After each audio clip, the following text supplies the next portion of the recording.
After the ball is over, after the skein is done, after the die lot's finished, and you are short just one,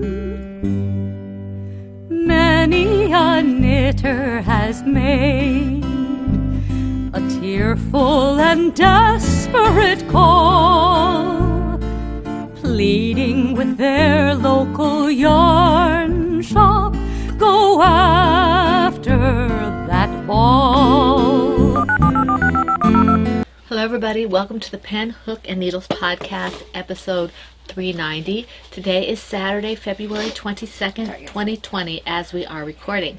I am Marlisha, also known as Lady Fernico. And I'm Talia, also known as Franciscan Gypsy. I look pale today. We want to welcome all new and returning viewers to the Fun in the Woman Cave. If you're new, we're glad to have you with us, and I think the light's hitting you slightly differently. Yeah, because you have more light over your head now. We hope that you will find something you enjoy and that you will return. And if you are returning, we're always glad to see you back. See you in quotes. If you are new or returning and in the shadows, please feel free to subscribe to our YouTube channel so you can be official. And if you'd like, you would like to have you with us at our little PHN home, so that you can take part in the alongs and giveaways and all the neat stuff that happens there. That's where all the action really happens for us. And it's phnpodcast.freeforums.net. phnpodcast.freeforums.net. It's free. All you have to do is go over there and ask to be let in, and we'll let you in. So we'd love to see you there. Mm-hmm. It's in the little description box that Talia has under the podcast if you don't know where to find that. Okay, we do have a new official member, Nelsor, I guess is how you pronounce it, and Nelsor, we're glad to have you with us. Thank you for joining us. Welcome. Yes, welcome. Okay, let's see, I'm going to go right into mug. Oh, that's right, our mugs. And you have to go first because you have the tea. Oh, okay. This is what my daughter's And I'm going to show my mug too because we're drinking the same thing.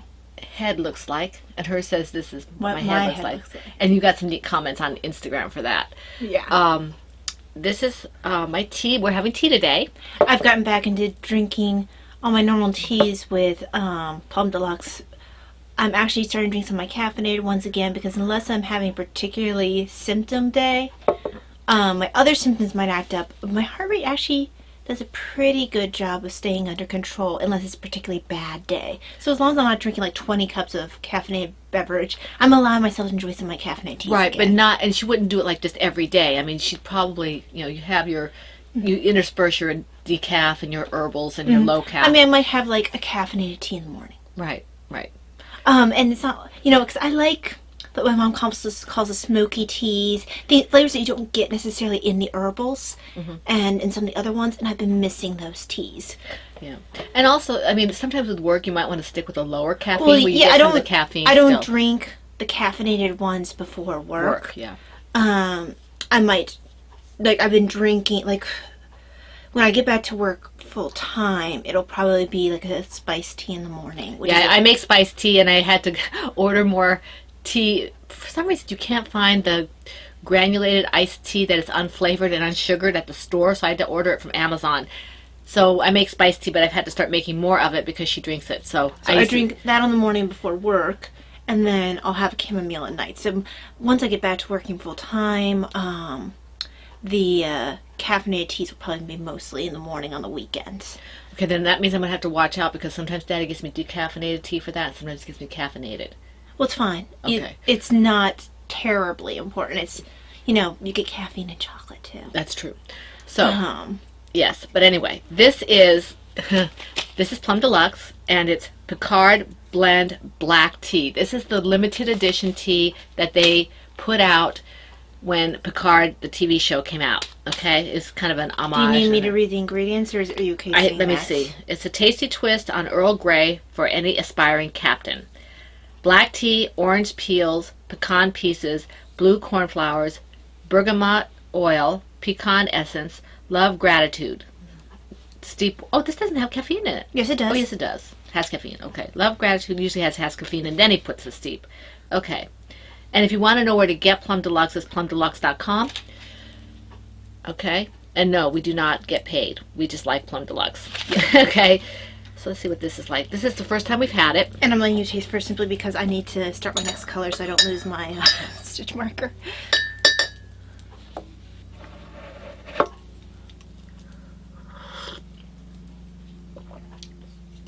It's good. It's good. It's a little different than what I would... It's definitely an Earl Grey. That's what it is. I haven't had Earl Grey in a long time. Because Mom was saying she doesn't like quite this... We like a lot of the same teas, but she'll like some of the lighter ones that I don't like because I can't taste them nearly as well. And I love the sweet ones. We both like the sweet ones. She tends to like some of the lighter ones that I don't like as much. And I tend to like the smoky and strong ones that she won't like as much. She likes the ones that are more like coffee, and I don't like coffee. So You've picked up my way of saying coffee. I've always said coffee since before you were born that way. You switch back and forth. I do. But I do tend to stick predominantly saying coffee. That I learned. I picked that up when I was in New Haven because they were a lot of New York influence. I feel like mine got worse with the one friend at school who was from New York. It does it. Yeah. Very strong personality. Yes. That wouldn't be Fork, would it? No, the one who lives here. Well, tell me later. We don't want to... You know. Don't mention the name. Oh, okay. Okay. And even if you read my lips, it won't help you because it's a reference to a character that reminds her of a person. Yes. So let me take another sip. How funny. I've never heard him say that. Oh, he's totally New York. Okay. I like this a lot. This is definitely my kind of tea. It's got, like you said, that little bit smoky. I haven't quite decided if I'm going to give it to you. Maybe it may be that every time I have it, you have it. Kind of a half and half kind of thing. Because this is my kind. These are the kind of teas I've missed. Yeah. It's very good. I haven't had an Earl Grey in a long time, so it's good. Now, because I tend to like these kind of teas, a lot of the teas I like taste similar because they all have that strong undercurrent of definite tea-y Yeah, taste. this is definitely a black tea. It's really, really good. I like the Earl Grey, so I wasn't sure I was going to like it when I first opened it. And it's nothing to do with Andy. All Andy's teas are fabulous. It's everything to do with the kind of tea you like. Yeah, the taste that you like. So, and he'd be the first one to say that some people like this and some people like that. I think, what was it that you had last week? Vanilla. Oh, no, it was maybe it wasn't last week. It was, you had one we had together as a dessert tea. I had my hazelnut, and you had shortbread. Might have been, yeah. And you were like, "Oh my gosh, this is amazing!" Yeah, it was the other this week because you're like, "This is amazing. I need to get more because there's a sale on the dessert teas." Yeah. And I was like, "Oh, that's okay," but you were like, "Oh, this is awesome," because for me it was a little bit light. And yet both of us like the hazelnut chocolate. Well, hazelnut chocolate also has a little bit of strength behind it that I like. I was always wondering if I did like that, but I do because in certain ways I like almost all the Earl Greys. You know, the Earl Grey, the Lady Grey, the one that... Oh, I love Irish breakfast. Oh, I do too, but that's not Earl Grey. No, but it has that same, like, strong bite to it. Right. I like the Irish breakfast, and English breakfast, too. I don't like English as much as Irish breakfast. But, anyway, we didn't mean to get off. This is a knitting and crocheting podcast. Tea always has been a part of knitting crocheting since time immemorial. Okay. I will talk about the charities as we get to the charity along. All right, we are doing the PHN... Ready, Set, Go, Cal, Lau. We have the best co-hosts ever. We have the Cozy Up Knits ladies. That's Jamie, Sarah. So now we're ranking our co-hosts that we've ever had. They're all the best ones ever. Jamie, Sarah, is that like a Katie, and participation Chrissy. award? No. It's living in the present. Okay. Jamie, Sarah, Katie, and Chrissy. Okay, they are awesome. They are amazing. Check them out if you don't watch the Cozy Up Knits podcast. Their mom makes really cool project bags and things. They're in Canada, okay, and they are fantastic. So we're super happy to have them with us. This goes, I'm going to say the rules for this, and then I'll just modify it for the other alongs that we may or may not be involved with, because you don't want to hear it twice. I don't chew my cabbage twice. May or may not be involved in, so is that like, you can't... What are you talking about? Let's see, where you're able to... You may not be able to confirm. Was it? What are you waffling about? It's in my head. Well, that doesn't help me. I don't want to be in your head. Your head is not a nice place you know where to be. people talk. They always say it's like they may or may not be able to confirm that Right. X, Y, or Z. That's kind of what I think of when you say may or may not be involved in. I don't understand what you're referring to. What did I say? It's okay. It's What not. did I say? I don't remember. You're such an oboe head. Something about. You were an oboe head. Well, remember we determined that you're just calling me annoying, which is really mean. That was what you said it was. Or rather, that is what Mike said it was. I wrote a little short story about. I saw my mug and it gave me some impetus to write, and I created an etymology for Oboe head. oboe head and what one might actually be saying when someone calls one an oboe head. The people of Plum Deluxe were a little concerned that Taya had an oboe head. Mm-hmm. Yes. Yeah. So, anyway, back to the Ready, Set, Go, Cal, Cal, Lao. It runs from January 1st through March 31st, so we're a little more than halfway through. Is that right? Yeah. No, about halfway through, I guess. We're about exactly halfway through because, yeah, around a month and a half. So we have another 6 weeks to go, approximately. And it's going strong. I have been a little active in the groups. I've been trying to comment on things as I find myself having a little more time. And the stuff is there. It's great. It's fun to look at. And all the comments and all that is great. No previous whips are allowed in this, okay? If the thing had to be started January 1st or later. Once it's started in January 1st, then you can post whips. It's one whip per project per week, and the FO whenever it's finished. We no longer accept frogging. That was only for January, okay? And let's see here. Send your frogs back home. We send it back to the frog pound. Chatter and pictures are on the same thread as always, and you can knit, loom knit, or crochet. But if it's less than 50 yards, please put 2 projects together. And you guys have been amazing doing that. Thank you very much. We do have prizes, but I'll show that after I say the rest of this. Any Franciscan Gypsies Design FO, any FO in Lady Vertical Creations yarn or my shawl, and any FO that is a Cozy Up Knits pattern gets 2 chances at a prize for the finished objects. You are responsible for double postings. If you use my yarn with one of the featured patterns and you finish the project, you get 3 chances for a prize as long as you do your multiple postings. I can't keep up with them, so, and neither can our moderators. So please do that, and you guys have been great about that as well. Please make sure that you check the rules for Cozy Up Knits. I don't think they do the same thing we do with the multiple postings. Okay, so you don't want to, mess up their count by doing that if they're not doing that particular aspect of the along. Let's see here. We have for Instagram, it's hashtag PHN Ready Set Go 2020. And for Cozy Up Knits, it's Cozy Up Knits Ready Set Go MAL, M-A-L, okay? Now, I do have prizes for this. Let's see here. This is really good. It is good. Let me have a little drink here before it gets cold. I just want to put it on my Plum Deluxe wish list while you're waffling. I don't know if we can still get it. Well, but if we can't, then I'll be able to tell everyone live whether or not they can get it. See? Right. I'm actually doing something for everybody Public else. service announcement. Yes. Okay, let me see here. All right. That's my story, and I'm sticking to You're it. sticking to it. I wonder if I should go to the membership site and check that. I'll check both. Well, not right now, though. I'll check both, because then I can tell people live both whether they can get it at the normal site or if they can just get it at the membership site. Okay, just trying to see what I have here. Okay. All right, here we go. I got it all out of the bag. All right, so we have prizes. This tan skein, I think it's kind of a tan. It's got a little undercurrent of like a bluish purple or something. It's really pretty. This Encore yarn. A little bit of heathering going on? Yeah, a little bit of heathering. This is Encore, Plymouth Encore knitting. I love this yarn. It's not quite heathered there. It's got kind of a very, very slight, maybe a blue-gray undertone. This is one prize, okay? And this was donated by Mama C. That's Christina. Thank you, Christina. And Thank then you very much. somebody will get this set of yarn. This is Plymouth. Let's see. This is Plymouth Yarns Huntington. And it's 75% superwash merino wool, 25% nylon, and it's, I'm trying to see, 50 grams, 218 yards a piece. Yeah, I'm trying to look at it. I'm trying to see if it says maybe somewhere where you're not looking. Seagull's the colorway. For the gray. The gray. And the green is mint, I think. Or is it?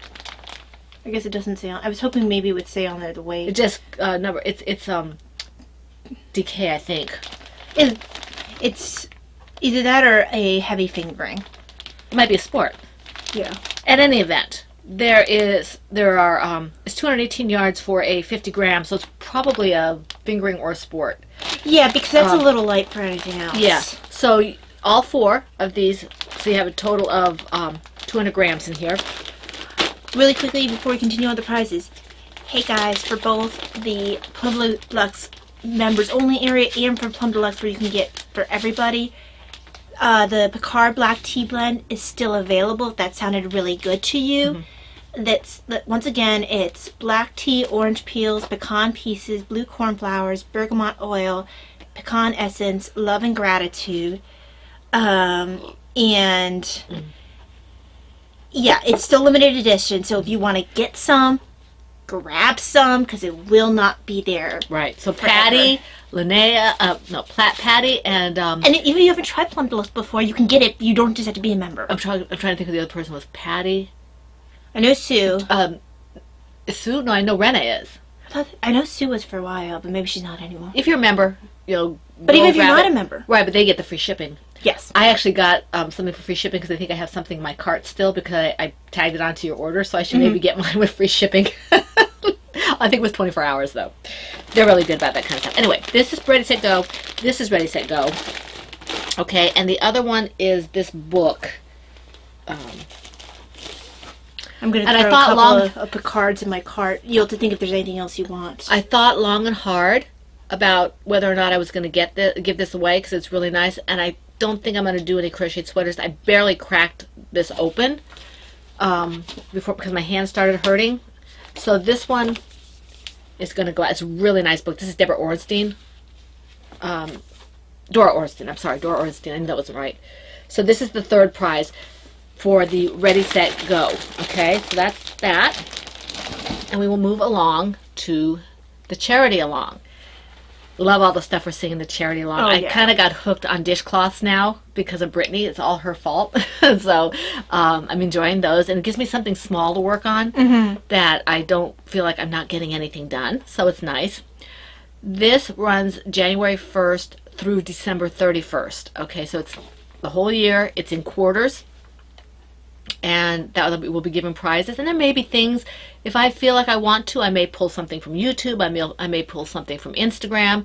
I might pull something from wherever, just because I want to. Right. From the threads on the board. So it just depends if I have the funds and I feel like it. So, but we are basically doing it quarterly. Okay. And previous whips are allowed, but must be worked on during the along, and it must be for charity, okay? All charity projects will be accepted, but baby items will be eligible for 2 chances at a prize. As always, you are responsible for your multiple postings. I think, I'm going to mention this because it's not the 24th yet, but I think all the dishcloths that are going out to Brittany should be out by now if they're going to get to her on time. Those were eligible for 2 chances at a prize for the finished object, regardless of how many yards they took.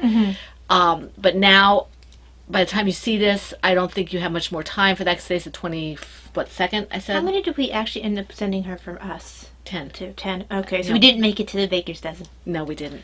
But in any event,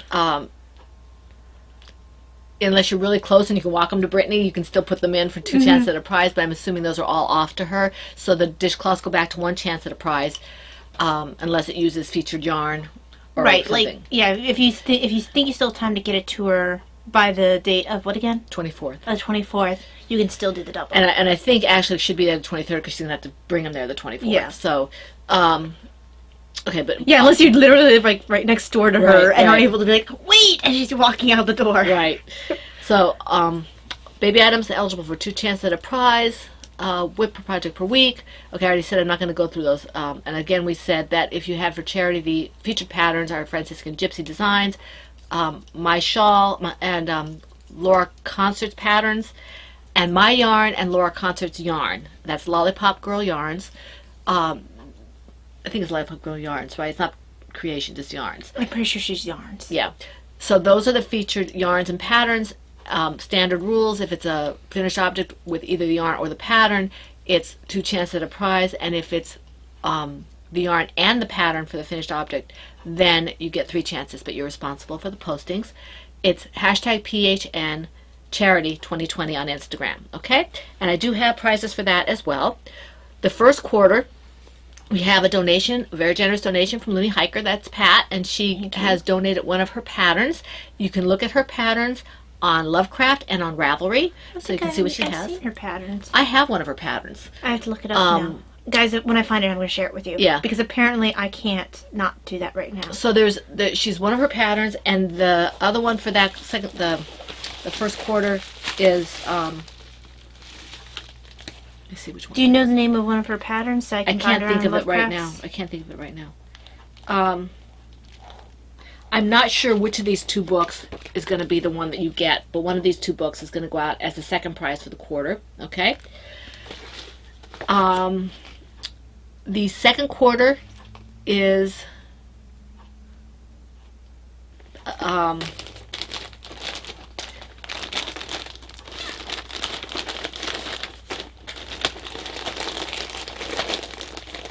this sock set donated by Christina. Christina is our donator. She has donated a lot this time around. Okay, this is Mama, see, this is a set, and this is going to be really like the second quarter. It's a sock set. It's a really nice set. I don't know. It's a lefty set. I don't know what that means, but it's a lefty is a set. shawl, Mom. Okay, well that's a set for Remember, that. it was that it's a Martina Bain shawl, and that was like really big for a while there. And the second one for the second quarter is where'd it go? Oh, here it is. It's this large skein of yarn on the bottom here, this brown yarn. Hey, Pat, could you let us know what your pattern... Pat, Looney Hiker, could you let us know what your pattern names are? Because I can find your Instagram, but I can't remember any of your pattern names. Okay, and now the third quarter is the skein of West Yorkshire Spinners yarn. This is gorgeous. This is also donated by Christina. And 2 skeins of this mohair yarn that was donated by Maria Wilhelmina. Okay, she donated it a while ago. I think this is the duck one, the mallard? No, that's pheasant. Is that pheasant? So. Where does it say? Oh, it does. Because they don't write it on their... I think I skipped a quarter. Hold on. West Yorkshire Spinners. Oh, the Croy socks. This is the second quarter. So I have two prizes for each quarter. Okay. And the West Yorkshire Spinners, their stuff works super nicely. I love the way that the finished product looks. Now, I forgot to show you one. Along with this other book, one of the prizes, along with this other book, is this Precious Layette to Knit. Okay, it goes with one of these books. I just haven't decided which one yet. So, those are the prizes. I promised you I'd show them, and it's only halfway into the, or a third of the way into the long, or whatever, quarter of the way in. So these are coming to you guys as prizes. I have them written out so I know which goes to what, so I don't forget. But I can't find my bag now. What bag? The one that I had this yarn in. I guess it was in here. Okay. So yeah, it was with the West Yorkshire Spinners. Okay, so these are the yarns and the prizes that we are getting. Thank you to everybody who donated. Can't do this without your help, so thank you very, very much. Oh, if you win the one with the West Yorkshire Spinners in it, and you're new to using West Yorkshire Spinners... It's nice. Well, not only is it nice, but for the bird collection, they have an accompanying solid color. Right. So you can, if you decide you want to do something like heels and toes, I did Kay's, was there sock knitter's shawl? I think so. I know you had to give it away. I gave it away because I was a little sensitive to the material. And that's what I was saying about the yarn now. It feels a little different. Like I think maybe that the they might base change their base a little bit. But it made me itch a little bit, but my skin's particularly sensitive. I ended up giving it, I think, to Laura Concert has it. Yeah, I think she does. I made Bullfinch, and it had this really... Did you see her hair? She did such a good job on it, but it's bright pink. I'm like, oh my gosh. I think I might have seen it. It was so cute. I couldn't do it, but she looks great. So yeah, just in case you win the West Yorkshire Spinners and you decide, man, I want to find a matching color, West Yorkshire Spinners does have matching color sets, particularly for their birds, and they have amazing customer service. They have great customer service. They are out of England. I think you can get them maybe through Lovecrafts. But you don't necessarily...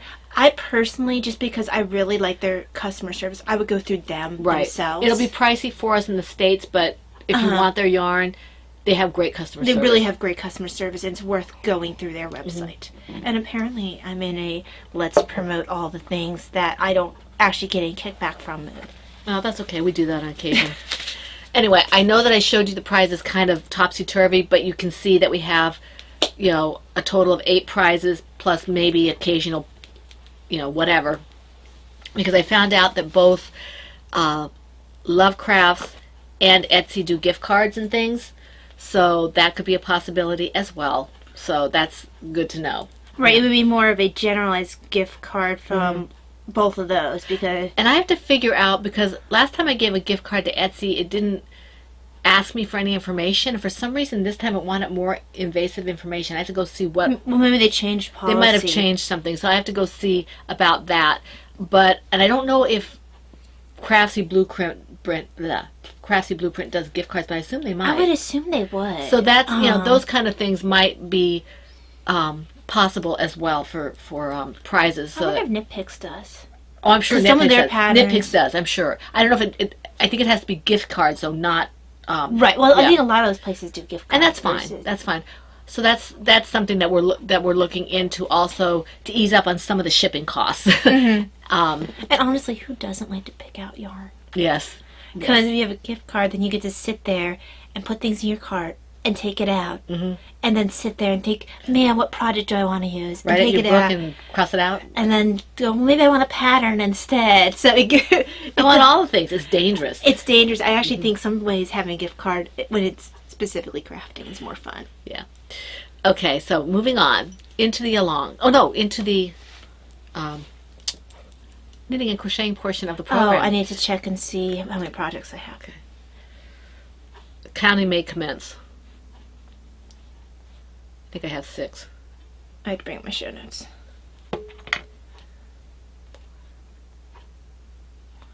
I have 6. I don't think I have quite that many. Hold on. 1, 2, 3, 4. For a while there, I didn't think I I have was 6 any. as well. Okay. How many FOs do you have? 3, but only 2 to be shown. Okay, I have 4, but only 3 to be shown. So I guess I'll go first. I'm taking one for the team. About time. I was going to offer to, you know, let you take advantage of my free shipping of Plum Deluxe, pick you up a tea because I want to get to Don't even go there. But I don't know. Considering all the stuff I've offered from you, don't even consider that. What am I looking for? One of the projects. Okay, so... You sure you have 6? Okay. Let me see. 1, 2, 3, 4, 5, 6. Yeah, I added the 6th one late last night. Okay. I was only going to have 5. I didn't think I was going to have more than a couple until recently, so... Well, a couple of them I didn't do a ton of work on. Oh, I think I did 1 row on one. But this got some work on a day that I really couldn't focus on anything else. It's looking pretty. So this is my bonfire wrap. This is the Dobbin Wood by K.F. Jones of Bakery Bears fame. And this one is available for everyone, not just patrons. Because most of the patterns are for, and sometimes she puts them for patrons, I think, and occasionally she'll put them. Yeah, because I think this initially started. No, not this one. The Burrow wrap started as just patrons, and then eventually she released that whole collection. Yeah, I think onto Lovecraft. I think she does it like after a year, you know, like when the collection's gone. Yeah, because they give the patrons first crack at it. Yeah. Because during the time of the club, you couldn't get that. Right. But once the club was done, I don't even think it had been a year for that one. I think it was just the club had been done. You couldn't be involved in the prizes and all that for that. Right. You had to get some benefit, you know, to be a member of that club. But anyway, This was not a part of the call. This one, I thought it was, but my brain remembered otherwise. This is the bonfire wrap. This is done by KF James Baker Bears fame. You copied my name. I have a bonfire wrap upstairs that's also a KF Jones pattern. It's a sock knitter shawl. I didn't know you called it that. I think that's what I called it. You're the one who suggested me calling it bonfire. Oh, okay. Well, I must like that name. It really does look like that, It's though. pretty. And I'm using Miss Babs Yowza in the colorways Wanna Go Crazy. This brown, I think we had decided Espresso. was espresso. And then this is some yarn from the Dragonfly Fibers Rodeo kit. I really love this espresso. It looks probably on the screen like just a flat It's got a little brown, bit of but it's got like depth. this purple-ish undertone that you sometimes see with burning wood. It really does give that impression of the wood that's in like a fire pit or a bonfire or something. So I wouldn't have said that, but it just gives me that feeling. to me it looks like coffee beans. It does, I guess, but that's my immediate thought. Maybe because with the other colors, it Yeah. really makes me think It's very of pretty. the wood. So I'm still working on this left front, and I know the last one I got it done in record time, but this one I'm just like, I want to knit color work, and I knit on this when I can't think or I know I'm probably gonna fall asleep because I can't harm this as much. Right. Okay. Cool. Usually if I make like almost a row's worth of mistakes in color work and I have to tink back, then I switch to this because I obviously can't focus on color work at that time. Okay, this one I haven't done in a little while. I mean, not a whole long while, but a little while. I did a couple rows on this. We're watching the movie yesterday. In my Silver Shed USA large Eeyore bag. No, it's not Winnie the Pooh, it's Eeyore. Eeyore's right there. Okay. And this is my School Marm shawl project from the Easy A pattern by Laura Smoot. And this was gifted to me by Laura. Thank you, Laura. The yarn is Miss Babs Yowza in the Gotta Love Me, I think it is. Yeah, Gotta Love Me colorway. And I only did a couple rows on this. And this definitely has design elements in it because I lost my place and I said I don't care. So it's really pretty. I love the color for the shawl. It's going to be nice when it's finished. It's kind of bunched up on the needles. But for a while there, I didn't think I was going to have any knitting projects. Or I have a lot of crochet, but it's really pretty. I like it. It is really pretty. I mean, that's a nice color. It is. I like the red with kind of that purple, black, red, whatever that is in there. It's really nice. So, and I think my needles, I think these are Chow Goose. Yeah, they are. Chow Goose. Red lace circulars. Okay, so that's Oh, more stitch. There we go. 8. I was like, wait a second, I'm missing something there. Okay, there we go. Alright, so the next one, well, I'm not showing this one because I'm in the middle of the row, so I'll show you the next one. Besides, this one I only started working on again. That yarn. There we go. Let's put this yarn on the ground so it doesn't do that. Okay. This one I only worked on one day, and this is the one that I told you that I started working on it, and then I made a mistake for like almost an entire row and had to tink back, and that was when I realized I needed to stop working color work for a little while that day. So this is my St. Cuthbert's cap by Linda Moss. And I'm using Miss Babs Yowza in the colorway Obsidian, Dragonfly Fibers in the colorway Airport Hot Sauce, and Lady Fernico Creations in the colorway Bare Necessities. So it's made to go with this shawl. The red's a little bit different, but Yeah, and now I see the black. I was worried about the black because I saw the gray, but I didn't see the black. yeah. No, the black was a big part of it. And I mean, I could have done the gray and it still would have popped. Probably might have even popped. I don't know if it would have popped more or not. I would have had to do the twist Instead of what? instead of the black. Oh, right. But I like the black. It's dramatic. Honestly, I just wanted a color work hat to be able to wear with that shawl. Now, whether or not this was a good choice for this particular hat remains to be seen. The duckies are starting to show. It's pretty. It's very dark, but it's pretty. It's red duckies. And I was like, well, maybe I should have done red with a black Vampire duckies. But I'm not sure I would have liked the black duckies. You wouldn't like Daffy Duck? The little black duck? Maybe, I'll have enough yarn if I really want to switch colors and see which one looks better. You could always use a white duck. No, because the white really just needs to be the accent. It's really needed as that accent. But I'm interested, actually I might have to cast on the opposite just to see what it will look like. Do you have enough yarn? Oh yeah. I have a ton of this. Oh yeah.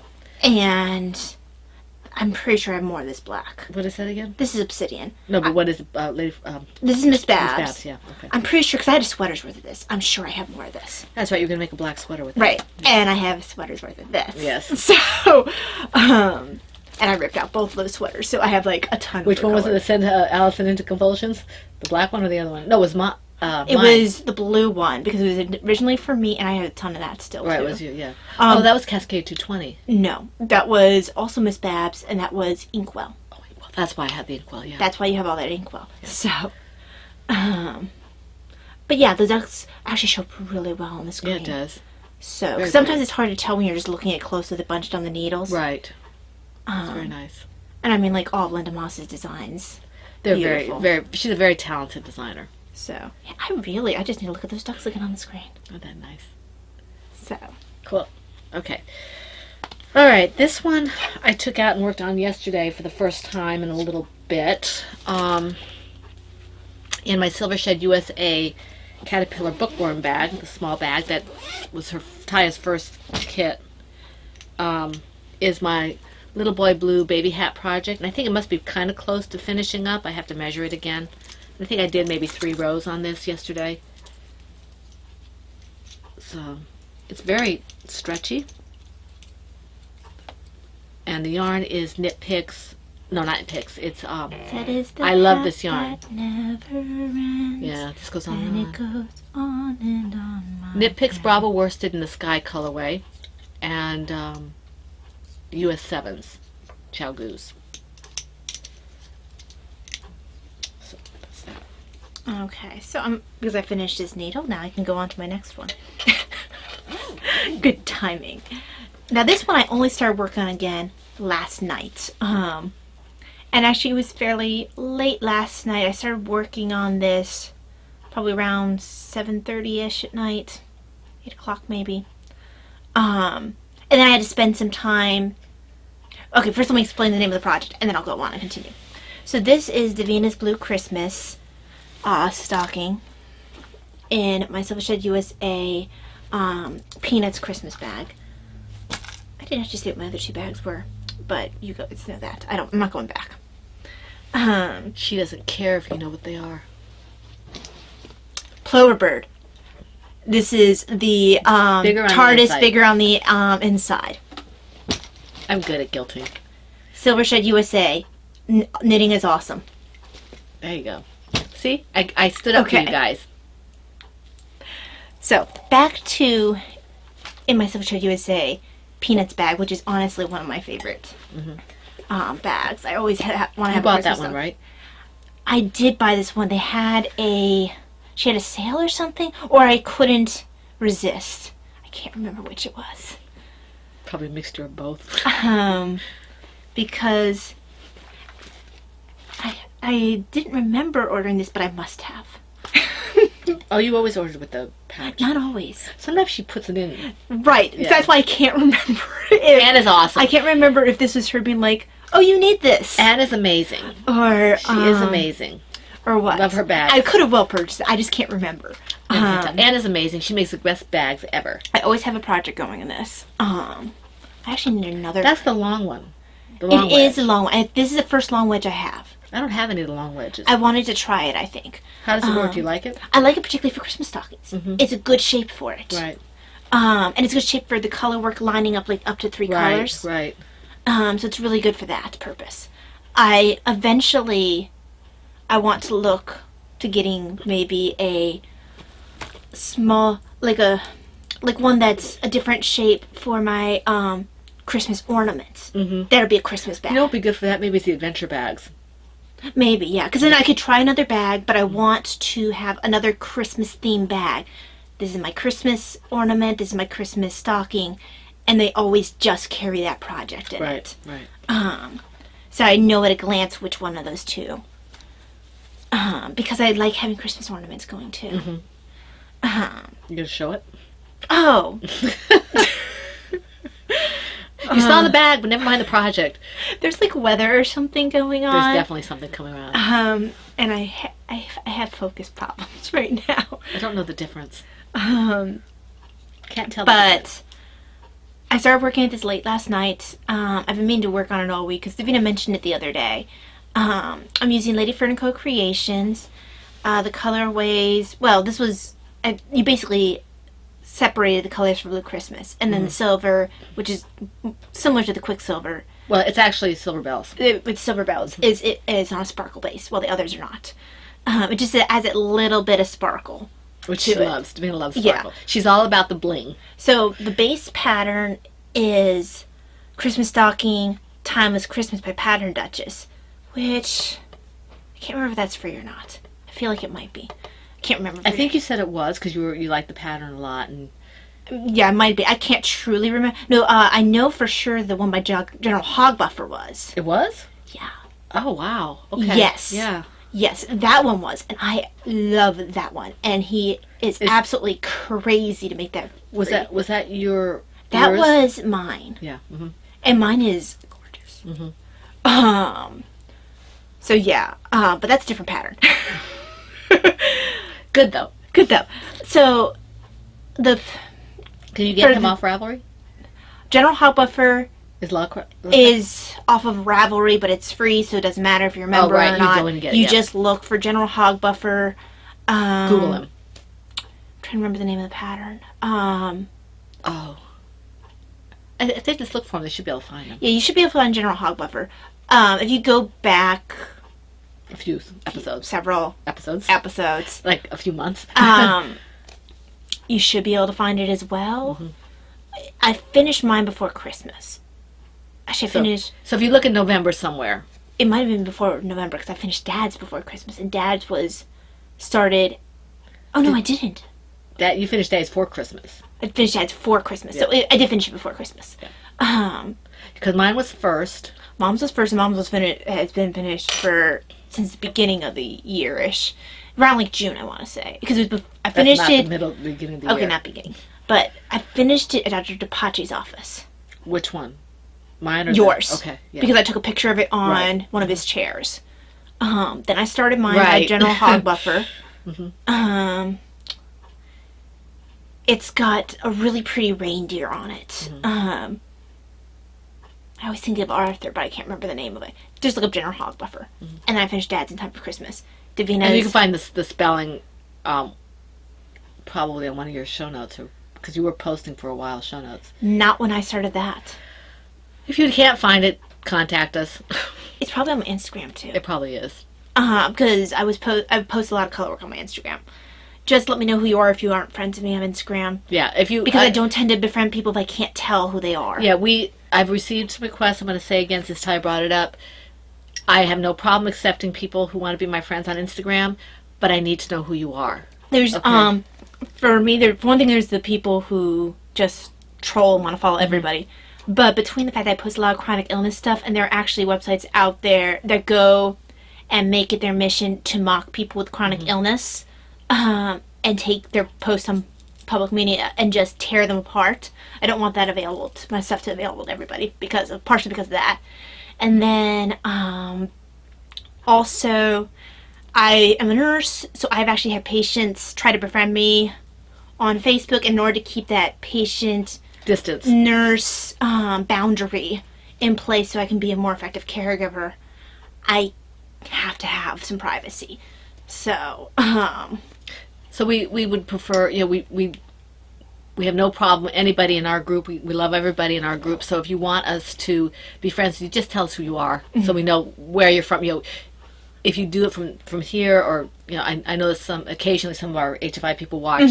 If you're an HFI person or a writing person who we're in contact with, just let us know who you are, and then we can do it. Because I've had some people that I'm kind of freaked me out a little bit, so and I didn't know who they were. So, yeah. So anyway, that was a completely side thing, but about finding General Hogfluffer. Yeah. But this one, I took... Have you showed it yet? No. The original pattern I planned for Davina didn't work for what I needed. So I ended up going with this pattern, the Timeless Christmas Stocking by Pattern Duchess. And I changed out the charts from a book by, I believe it's Marianne Mugglestone. She has an awesome class, by the way, on doing color vests that Cool. I am taking through Blueprint, but... And Patty, I hope you got my response to you about the Blueprint craftsy stuff and that it helped you. I know that you've got a lot going on right now, but... We're calling this no focus. Waffling? We've done waffling before. Okay. No focus. Focusless? Well, I'll decide whether there's no focus or focusless afterwards. Pinging off the walls. But, yes, I stopped taking the vest class because the simple reason that if I continued watching it, I was going to want to buy all my yarn for the vest that I can't. I can't do that right now. Do not have the finances to buy a vest worth of yarn, of color yarn for... Yeah, they're having some... I have in my cart, because Knit Picks had all this silk yarn on sale. The price was phenomenal. I'm like, what am I going to do with it? I have all the yarn for the colorwork vest I want. Like, all my colors picked out. It's sitting in my Knit Picks cart because I want it to be non-superwash because it has to be steeked. Mm-hmm. Yeah. And that seems like a really good way to learn steeking, too, is on a vest. Right. And then I have in my wish list on Knit Picks a bunch of yarn for a bulky weight sweater I wanted at Davina. And that's got, like, I think some cabling details. Mm-hmm. She really likes it. But I am not looking at those. Yeah, it's things. hard. It's But back to this. Back to your regular scheduled program. Will you show the stocking already? Good grief. So, Marianne Mugglestone used some of her charts from her book. She references this book in her class because she's a huge fan of swatching and blah, blah, blah. And she knit all the swatches that you'll see in the book. Yes, there's like several hundred swatches, and she loved every minute of it. She's slightly crazy. But I... Very talented, though. She's amazingly talented. And I'm saying crazy. It's like when you say someone who's like super uber awesome at something, it's like they're kind of nuts. It's affectionate. Yes. So the first two charts were part of the pattern originally. Because I particularly love this top chart. I think it's gorgeous. The stars? It's not stars, it's snowflakes. Okay, right, snowflakes. I was looking at it upside down, so... I mean, that's particularly gorgeous. And I like that was the original pattern yeah, part. These two are original pattern. Then I let Davina choose the other one. I let her choose two of the other charts and gave her the other idea. Like, I gave her choices of what fit within my stitch count. So she chose the Husky. And then... like little Scotties. They're like little terriers. And the terriers will be going the other direction on this one that I'm starting right now. Oh, gotcha. Okay. So the one set will be running this way, the other set will be running the other way. She likes dogs, though. Dogs and cats. This one, I had trouble initially because I had trouble finding snowflakes that fit my stitch count. Oh, okay. So what I did was on her book, I downloaded an app on my phone that is basically a free Photoshop. And I had already taken pictures of parts of her book so I can look at her charts on my Kindle or my phone so I don't have to bring a big old book with me. And I took pieces from one chart, attached it to another chart to get the stitch count I wanted. So this little snowflake here was originally part of a chart that had two little snowflakes next to each other, and the stitch count for those two together was 22. When I took what I wanted, the stitch count was half of that. So that 11. gave me 11. And then this was part of a bigger chart that had 22, but this little part was just 5. Okay. So I took that little 5 stitch. So now you're up to 16. And now I got to 16, and each needle has 16. Oh, that's cool. So I spliced together my chart that I wanted on my Photoshop, saved the picture, and now I worked off of it and created my own personal chart. Cool. I mean, it's not perfect. It's close enough. It'll But do. it get- Davina will like it. It got what I wanted, which was I didn't want too much space in between the snowflakes, and I needed something of interest between. And everything, It's a diamond or something? yeah, it's like a little diamond. That's cute. It came with a bigger snowflake that was all dramatic and Right. stuff, and I really loved that snowflake, but it was too big. Even when I cut the snowflake down to its smallest component parts, like cutting out the diamond, it was 17 stitches. Right. So I was like, okay, I can't use that snowflake as much as I love it. And it was also too tall. I was not worried about height because, honestly, a Christmas stocking, if it's a little long, who cares? Yeah. But Well, the one I crocheted for Daddy is really long. I really love how... I was up probably way too late making this chart. But I'm super happy with how Be proud it of that. turns That's out. good. Because I did the maths and made it work. I'm like this. As much as I love all the Christmas stockings, I'm probably gonna be proudest of Davina's because Well, you did more work on it in terms of... like I had to figure out exactly how I wanted to place the husky to get him where I want. I'm gonna block this Yeah. to take care of all the. It'll be blocked fine. It's Yeah. all superwash. It's all superwash, and I have a big blocker. And I mean, it'll stretch with the. You can already feel the stretch in it, and it'll take care of some of that. I really bunchiness. like that color combination. It's a really nice But color. I always have. And this is probably okay. So here and here, with the stuff with the snowflakes is probably more intarsia. Like this here. I'm sorry. No, this is more Fair Isle like, from what I understand. Fair Isle tends to be, geometric and things like that. And from what I understand, intarsia tends to be more pictures, like the dogs and things like that. So I guess Cool. this is more of like an intarsia, like when I did the pug.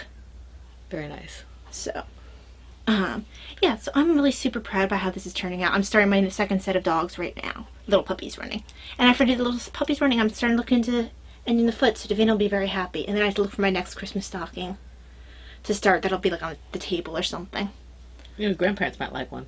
You're right, they might. I didn't want to give them the one that I finished in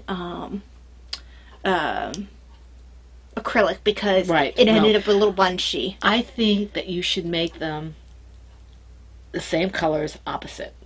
Oh, that'd be great. Yeah. These are my parents. There definitely needs to be green Yes. because Which means it has to be red. I'll just we'll run through I'll run through some things that I think are pretty, and I think you're right, the same But opposite. but opposite.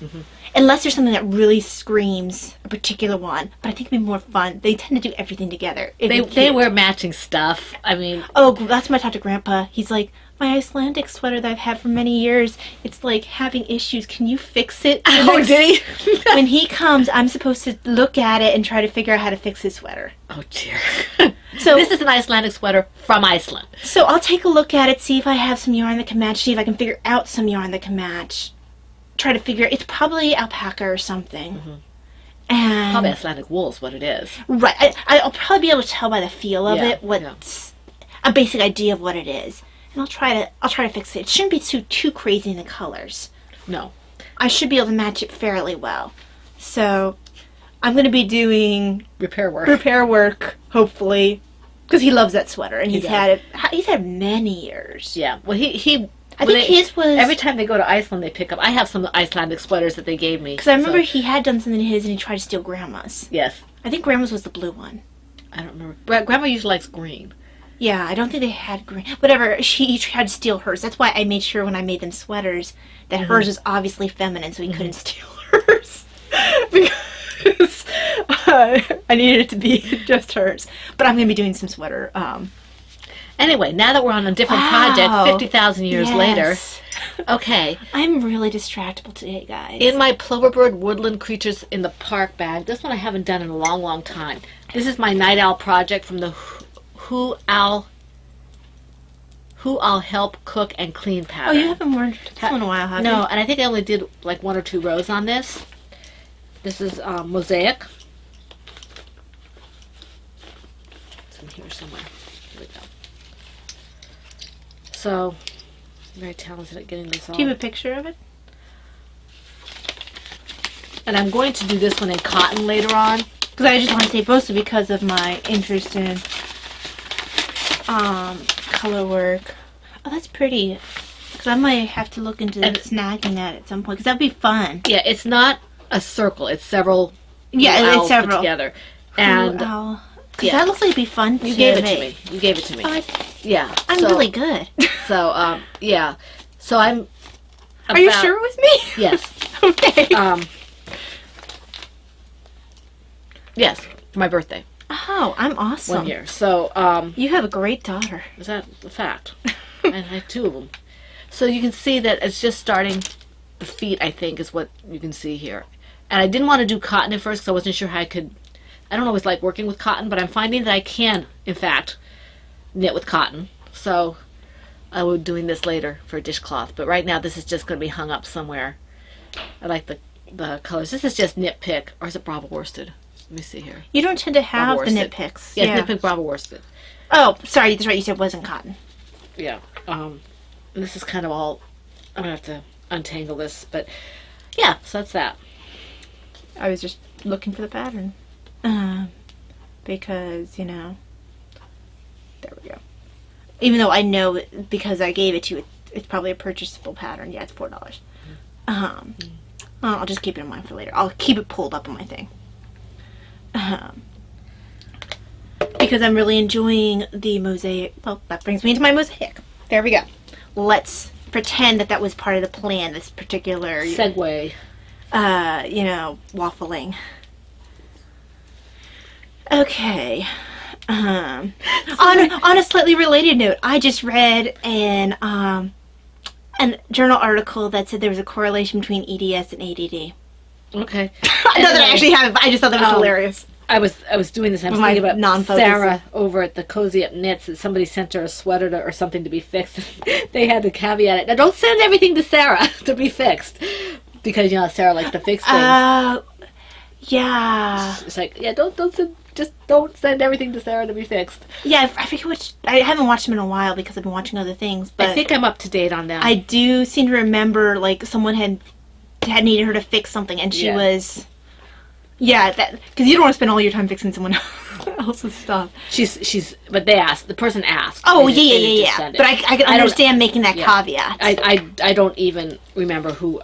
I didn't recognize who did it. It was just funny because Jamie was like, I think it was Jamie's like, now we're not advocating sending everything to Sarah. Well, no, you have to make that caveat because just because you don't want her to get a bunch of repair work. Oh, thank you. You're welcome. I was just pulling up my show notes, and this is in my Silver Shed USA Rebel Scum bag. This will probably become my my dishcloth bag because it's a good size for it. My Brava, not my Brava, my Knit Picks dishy fits in this really well. Yeah, I'm finding now that I do like hats and dishcloths and things like that, I now have something to put in those little bags. Right, and also I find that there's certain projects that I tend to repeat a lot, like my R2D2 bag generally holds Diana's hats. Well, it's like this bag here always, and I'll show it to you in a little bit, always holds my looms. Like my hats. It's just like I like having, not all my bags are going to always have certain kind of projects, but I like having certain bags that have certain kind of projects.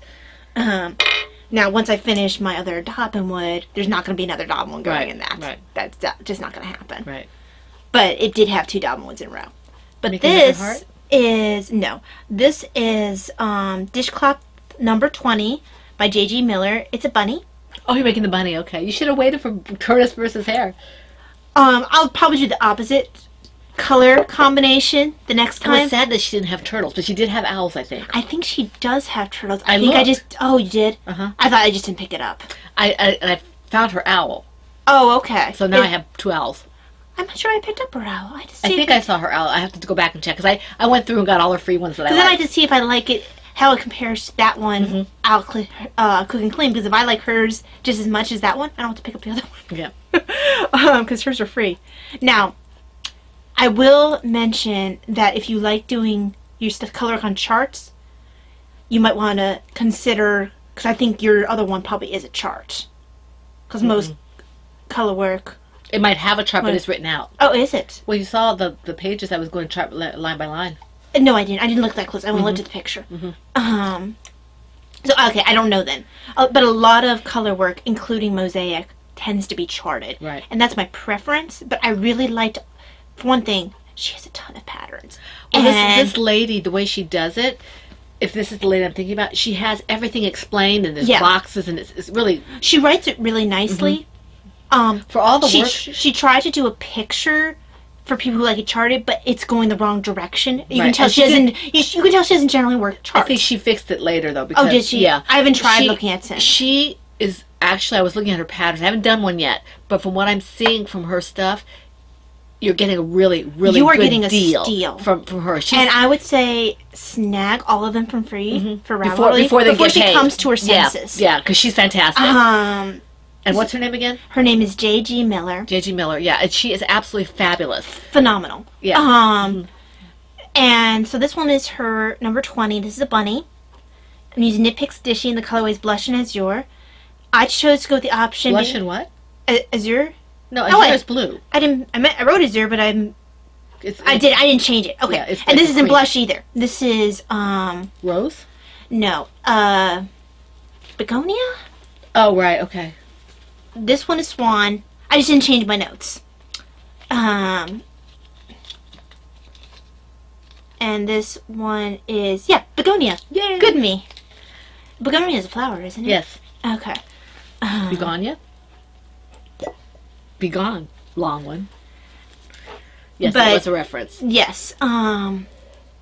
So I chose to go with the option where you do a bigger needle for your garter edge, and do a smaller needle for your garter edge, bigger needle for the mosaic section. Because she says sometimes that'll cause, if you don't do that, it'll cause what some of my dishcloths had, which is Rolling. the rolling. Which I mean, it's still gonna be useful, but this one I'm hoping, because I'm doing that, will work. That looks pretty. Now I meant to do a white edging and have a white bunny, but I looked at the pattern wrong because her picture had black and I think neon green as the colors. For a bunny? The bunny was black, I think. It was a... She has some weird color choices for her It was pictures. a Halloween bunny. It was a zombie bunny. I think she basically went with the yarn she had on stash. And some of her yarn choices are color choices are a little interesting. But because the edging was black, I didn't see that that was the edging. And I thought that the edging was the other color. And so my bunny ended up being pink instead of white. That's It's okay. a blushing bunny. You can start seeing there's the legs forming and the tail Very nice. over here. So, and as always, hers is fun. And this is a new, like, she has her I-cord edge that she always does, and then she has this new stitch that I haven't done before, which is called a hatch. Right. I Comedy. saw that on the one I wanted to do. And It's a it hatch. turns out really pretty. She's has some really unique ways Yeah, you learn putting skills. together. You go, oh, I've never thought of doing it that way. So Very talented. Like I said, and like Talia said, before she comes to her senses and makes everything pay for, get her patterns because they're really good. And she does. I mean, she has other things besides dishcloths, but I think some of those might be paid for. All of sure her they are. dishcloths are free. Yeah, yeah. Now, I think part of the reason why they're free is she said some of the, not necessarily the charts themselves, but some of her inspiration came from a book of mosaic dishcloths. Maybe the basic pattern. I'm not sure. But she, that might be part of why they're free. But Right. she put enough work into it. Oh, she did. Absolutely. So she's phenomenal. So, okay. Moving on. Let's see. Okay, this one still doesn't have a name. This is the bag I was talking about for my looms. Usually, if I have this, I've got a baby hat in it on a loom. This is my Kikiboo Holiday Owls bag. And I think this is a medium, isn't it, Talia? You got it for me. It might be a large. Okay. So I did a little bit on this. Not a whole lot, but... I can't truly remember because I don't get you a lot of mediums. I think we usually do large. Yeah. Well, I think it depends on the size. Like, when I looked at Cozy Up Knits, I think hers are pretty good size. But I mean, for JoJo's. I'm telling for Silver Shed USA, I think usually do Oh, for Silver Shed. because I think But the this medium. isn't Silver Shed, though. This is Kikiboo. Oh yeah, I don't remember then Yeah. because it was zipper. I just assumed. Yeah. Because this is Silver Shed's medium. Right. Because the Silver Shed Large is... It's about the It's size this one. of this one. That's why I made a mistake and forgot who was the maker. Yeah, it is. But it's exactly the same size. So, So it's equivalent to a large Silver Silver Shed Shed. USA. I don't think that Kikiboo Bags is online anymore. No, I think she does it in store. She was selling stuff. She was selling in the store. I don't know if she still is. I don't know. I haven't heard. I'm not really up to date on what's going on. She hasn't been real active on social media that I know of recently. So I feel like I saw something like in the past few months, but it was about something else. Yeah, it was something else. So that's Denise. Okay. Yeah. So here's what I've got. I'm maybe about 2/3 of the way through before I can, finish this one and put it in the box for Kim. And this is just Hobby Lobby. I love this yarn stripes, or I love the stripes. So it's a Cindy Wood loom. Okay. So, let me stick my needle in here. The next one I want to show is, this one is really nice, and I actually won this one, and if I was to ever look into another bag person, I won't, because I love Anne. But this lady does a really good bag. Debbie Reese Designs. I don't know, it's really sturdy. Yes, it is. It's really nice. It's got a nice height to it. I don't know, I really like it. And that's a little smaller, I think, than the... But, because I work, a lot of my color work is a little smaller than medium. But not much. I don't know what the size is for this, because I actually, like I said, I didn't purchase this. I won this from Spicy Homemaker. Back when she was, I don't know if she's still podcasting. I don't think she is. I don't think she is. She had joined with another lady for a radio, like an audio podcast. But I think she started a new job, and it's, she has kids to keep her busy. Yeah, she had life issues to worry about. So. Yeah. But so and she's something else too. Oh, she's a sweetheart. She's a sweetheart. Yeah. I still follow her on Facebook. Do you? I think I do too. But yeah. So there's this. This is my. Sorry, I had to find my. There it is. These are my Royal Mitts. It's the Fair Isle mitts with Tanis Gray. It's a blueprint class. And I don't remember who does the pattern, because it just says on the. But you have an actual pattern. Oh yeah, I have an actual pattern. So when you do one of the blueprint classes, even if it's not one of your forever classes, you can download the class materials, and you always have the pattern. Right.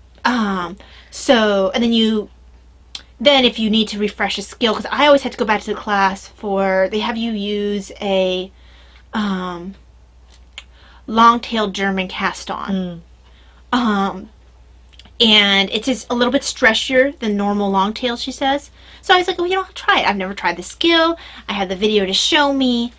And because I've got the flexibility to there's 2 ways to do it to get the loop off your thumb, and I have the flexibility to do it the second way that she does, which is you just loop your thumb around. Oh, okay.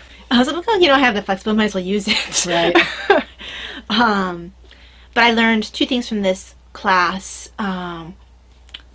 I learned that cast on, and then I learned something called the Latvian braid, and that's actually what drew me to the class, as well as it was a fingerless mitt.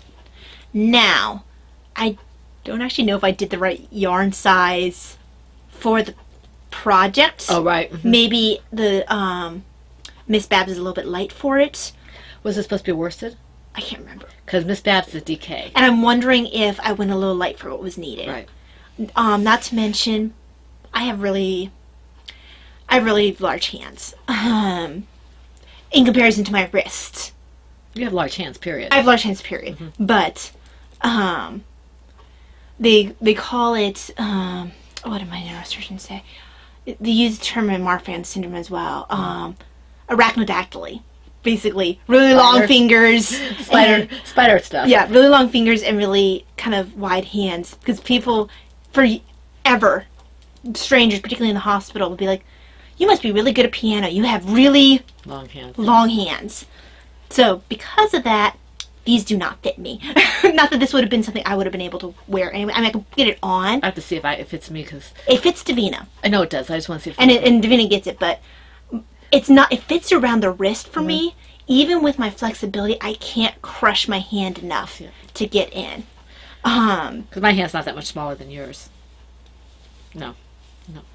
Mm-mm.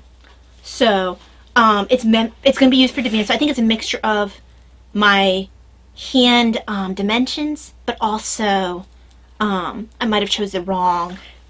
Because it's not particularly stretchy. No, because it's color work. Color work doesn't stretch a whole lot. Now, I have glove blockers that have a thumb that can be moved up or down, and it's a little bit of a sharp edge. I took that thumb part off because it can be removed because it pulled on my floats. And one of my floats is still a little loose, but I fixed it. It took me like an hour to fix it, but I fixed it on the inside. I'll probably block this thing again when I block the other one. But Really pretty. I love the way it looks. And I'll probably do another one in different colors. And bigger yarn. And bigger yarn, needle? or to go up a needle size. Yeah. I'll have to look again at the pattern and see what this pattern actually requires, and then I'll make my decision. You should from make a there. swatch for it.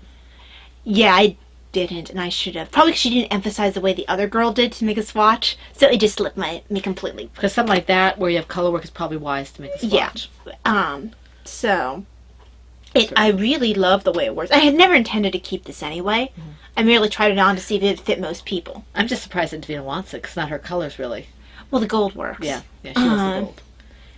And I think she loves things that look fashionable, and That looks fashionable. it really does. It makes me think of something like, Makes me think I don't know, like royalty. an Anne Boleyn, Yes. or Yes. I don't know. It just has a feeling, like that little stylized A. She had like a stylized A necklace, I think it was, she used to wear, and for some reason that gives me the same feel. So it just makes me think of medieval. That's all. Yeah. And then I started the other one. It took me a while because I first wanted to make sure that it would fit at least Davina. And then I wanted to fix the first mitt, because if I couldn't fix the float, I wasn't going to start another one the same size, because I wasn't going to knit another one that didn't fit most people. But I was able to fix the other one, so I started this one. And then I had to go to a point where I could actually watch the blueprint video so I could make sure I was doing the cast on right. Latvian braid, once you do it once, it's pretty easy. You do have to be prepared to have your yarn tangled until you complete your braid, though. It's just the nature of the braid. Because you get it tangled one way, and then when you go the other way, you untangle it. And it creates this gorgeous effect. They're pretty. So if you have not done a Latvian braid with color work before, I highly recommend it. They usually say it's good for accessories. Or maybe for the edge of sleeves. Right. Even the edge of a hem. Yeah, they said you have to be careful because it's not particularly stretchy. Right.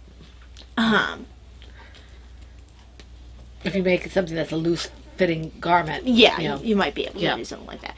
And I wouldn't expect something that would be steeped. No. Because I think that it would come apart horribly.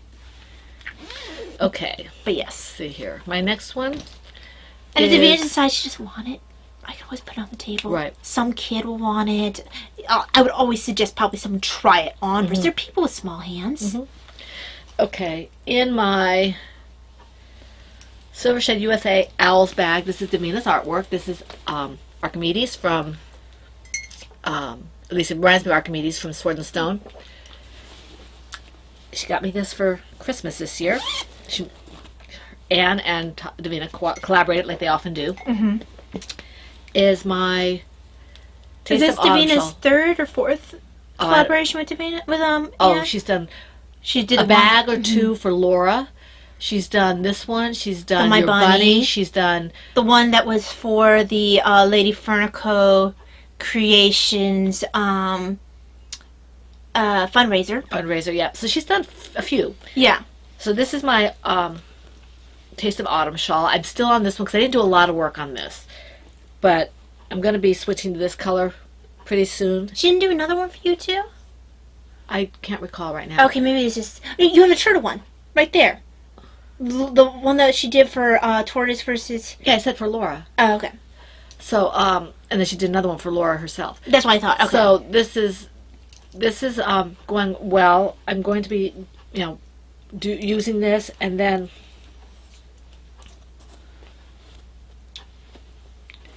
this color as well. So it's got 3 colors.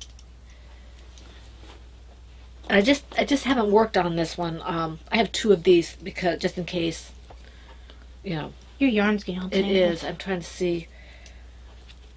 Part of it's coming out of the middle. I'm not sure why. Because I haven't used it yet. So, anyway, so that's this.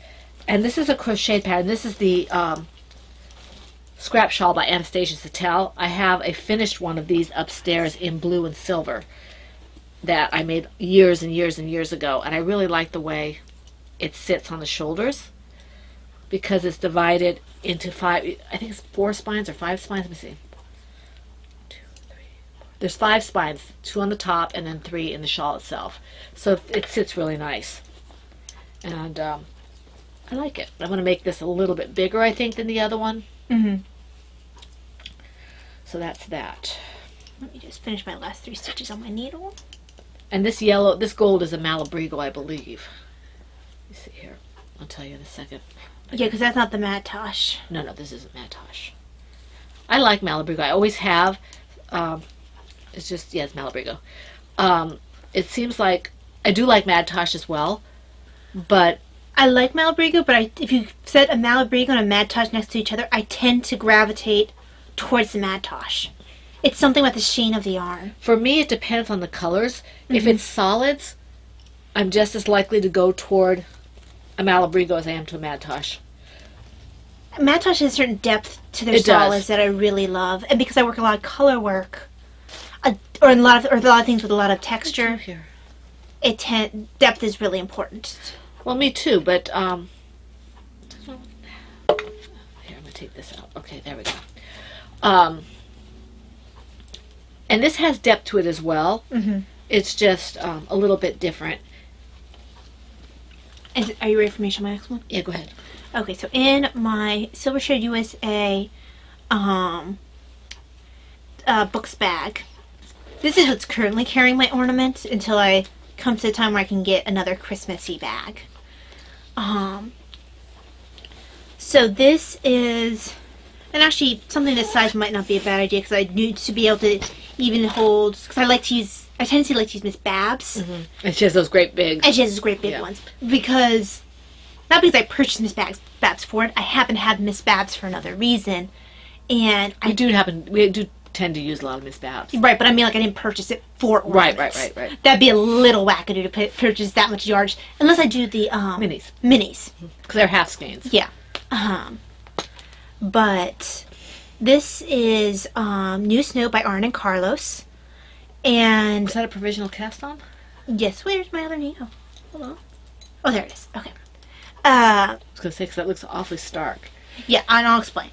So, I actually can't remember if Arn and Carlos usually require a provisional cast on.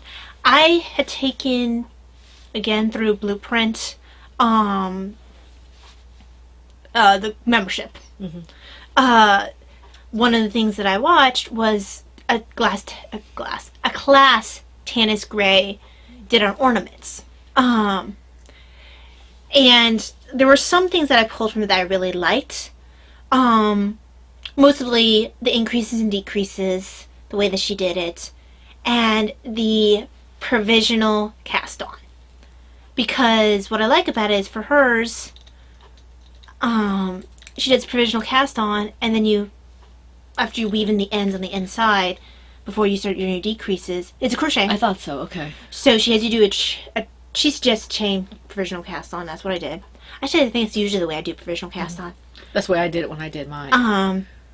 And then when I get to the point where I'm starting to look at decreasing, I weave my ends, I pull this out stitch by stitch and put it on not on knitting needles, but on a cable? No, on a needle that I'm going to pull the stitches. It's a sewing needle. A sewing needle. A yarn. Oh, right, gotcha. Okay. But I can't remember what a tapestry needle. Tapestry needle. Thank you. So I get each stitch eventually onto this tapestry needle and the yarn, and I just pull through. Mm-hmm. And it makes a really nice, smooth bottom to the ornament. Because the way I was doing it, it was a little bumpy at the bottom, and it kind of bothered me. So I stole that from Tanis Gray. The chart is from Arn and Carlos. And the way that I'm going to be doing the little hangy thing is from a bunch of free patterns by Mary Ann Stevens, where both Arn and Carlos and Tanis Gray tend to do the crochet your loop and attach it, which is fine. But I prefer the I-cord. So I decrease down to 3 stitches. The way that Marianne Stevens does, I make the I-cord however long I want, loop that through, pull it to the bottom, and then just sort of weave it through the stuffing until it feels secure, and snip off the yarn. And then it makes a really nice finish, and it gives you like this nice little slope into your hangy thing. So That's a technical term, by the way. yes, this is very much an amalgamation. I know the word. Amalgamation. Okay, I did say it right. Okay, amalgamation of a bunch of different. Big words, big words. Well, it says what I'm trying to say. Big words, you know, big words. You're supposed to say, yes, Father. this is an amalgamation of a bunch of patterns that I like and techniques that I like. So, this is New Snow. This is nice. I still prefer having the dark blue background and the white on top of it, but this is going to be very pretty too.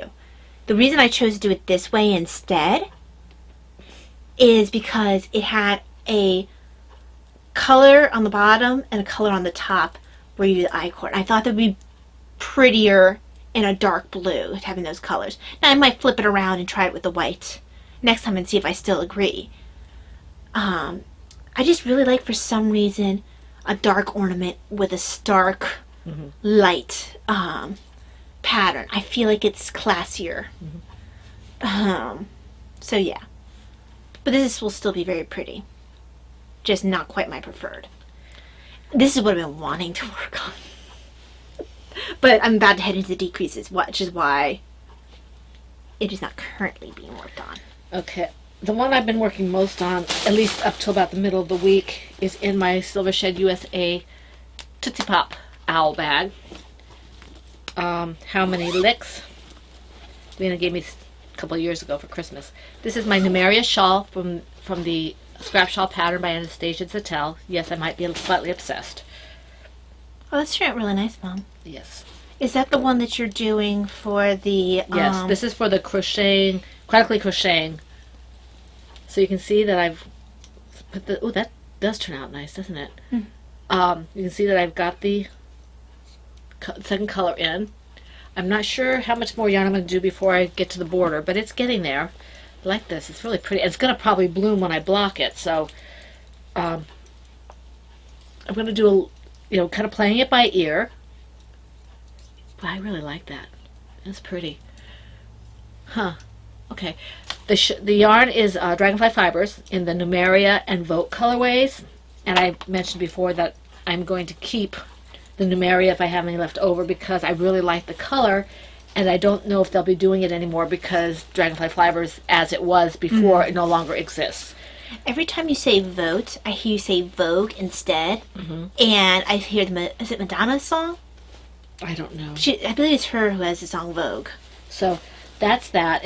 I'm enjoying this. I hope I can finish this relatively soon. I would like to finish it in time for the thing to end, the February challenge to end, because I have so much trouble finishing things. It'd be nice to actually have finished something on time.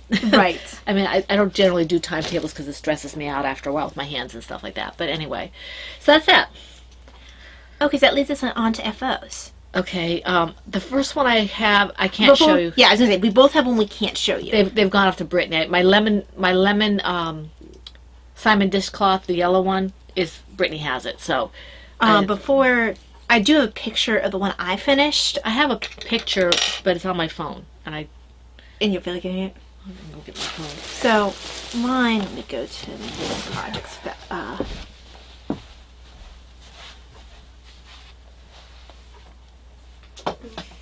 I finished. Hold on, I know I got a picture of it. Be really mad at myself if I didn't.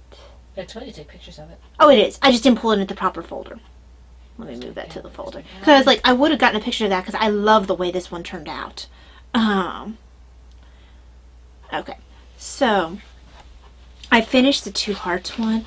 And seriously, guys, I love the way this turned out. That's so pretty. It's looking too bright on screen, but it's that light pink, which is blush, against the azure, and it turned out really gorgeous. It curled because I didn't. You can see the yellow on the top of the green one here. Whoops. Whoops. No, I don't need anything. Thank you. Okay. Oh, your form of... That's probably Alexa.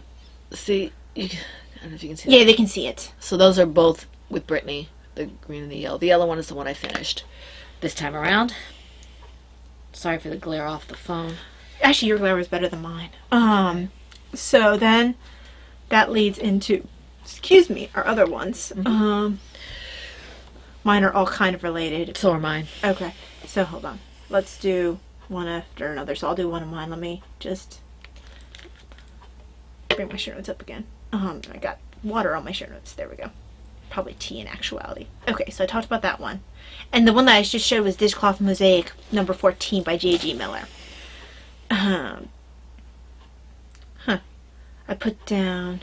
Oh, that's why. I put the colors for the one I'm working on in my note about the one I've just finished instead of the other way around. That's why it says the wrong thing. So let's put that in place. Let's paste it there. Paste. There we go. Let's... Sorry, I'm trying to fix stuff and... You don't have to fix it right now. But... You don't need to fix it Me right now? now. No. Come on. Okay. They're waiting. Yeah, and actually that wasn't the way I wanted to fix it anyway, so... I think I messed it up instead of fixing it. I'll fix it later.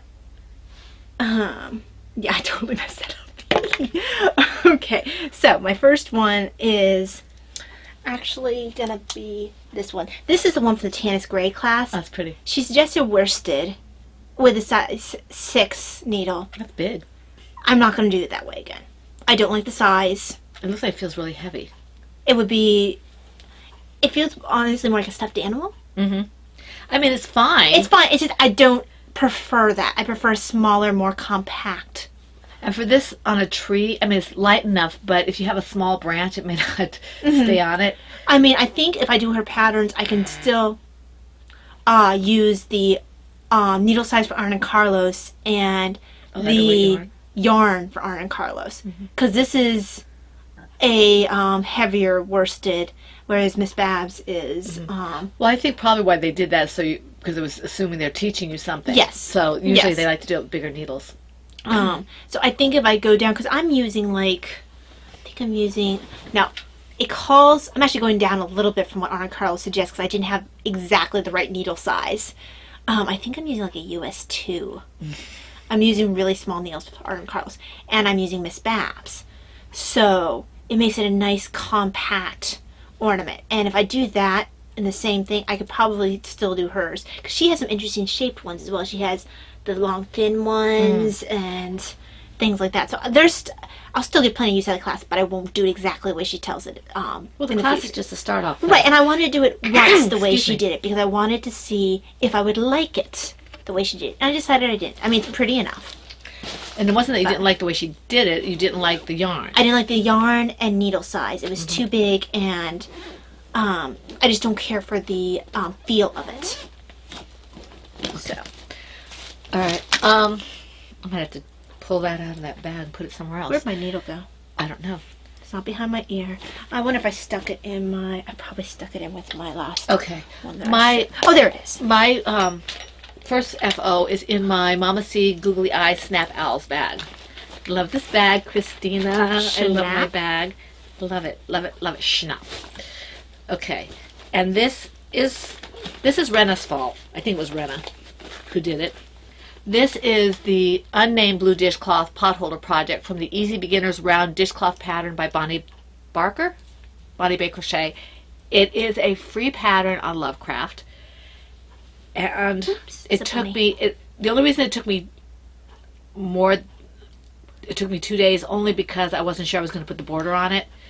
And I put it aside. It was all done within like 2 hours or something like that. So this is... Oh, isn't that awesome? This is, I love this cotton. It's a worsted weight. Look at the edging. My husband snagged this. So you do want it with the edging too? Yep. Even though I put the edging on it, because he doesn't want this, I'll put it on the table or give it to. I like this. I can foresee me making a lot of these. In fact, I can foresee me making this in a lighter weight with a smaller hook And making it like doiling a doily, yeah. or putting this under a plant. You said smaller yarn, larger hook, right? I could do that, yeah. Yeah, because then you get more of a lacy. So this is this. I really, really like this. So thank you, Rena, or whoever it was who did the first one and gave us the I'm knitting my hair in. what do you call it? The link to this. All right, so that's that. Okay, let me get to the end of my needle because I have one more stitch. I almost didn't do my dog's tail. There we go. Okay, his tail has started. All right, so my second one is another ornament, and this was actually finished before the other one, but I like this one better, which is why I'm showing it first. This is Arna Carlos Christmas Bird, and the red is Airport Hot Sauce by Dragonfly Fibers, and the gold is something that Brittany B. Wing gave me. Now I did the decreases this time because I forgot. I didn't do it the way Tanis Gray and Marianne Stevens did it, but I did the way that Arna Carlos did it, and I don't like the way Arna Carlos is a little more obvious. I prefer the way the other two do them, so I'll do the decreases their way again. I did the bottom the way I learned from Marianne Stevens. This was before I took the Tanis Gray class, and before I was doing the German cast on? not the Or German, provisional cast on. So this is still me having to close it after the fact in a different way, and it's a little more bumpy. But this turned out really well. The charts that Arnold Carlos have are super fun. They're very talented. I have to go back to their book for their birds and stuff. So this is probably going to be on the table. And this is what I like of an ornament. It's nice, it's compact, it doesn't feel like a toy. It's not going to break. I like that. Yeah, so, and it's washable. Because it doesn't have, it is stuffing in it. But because it's that size 2 needle with a heavier weight yarn, it doesn't feel like it's a smushy toy. It feels solid.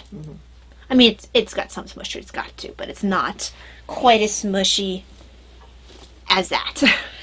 Okay.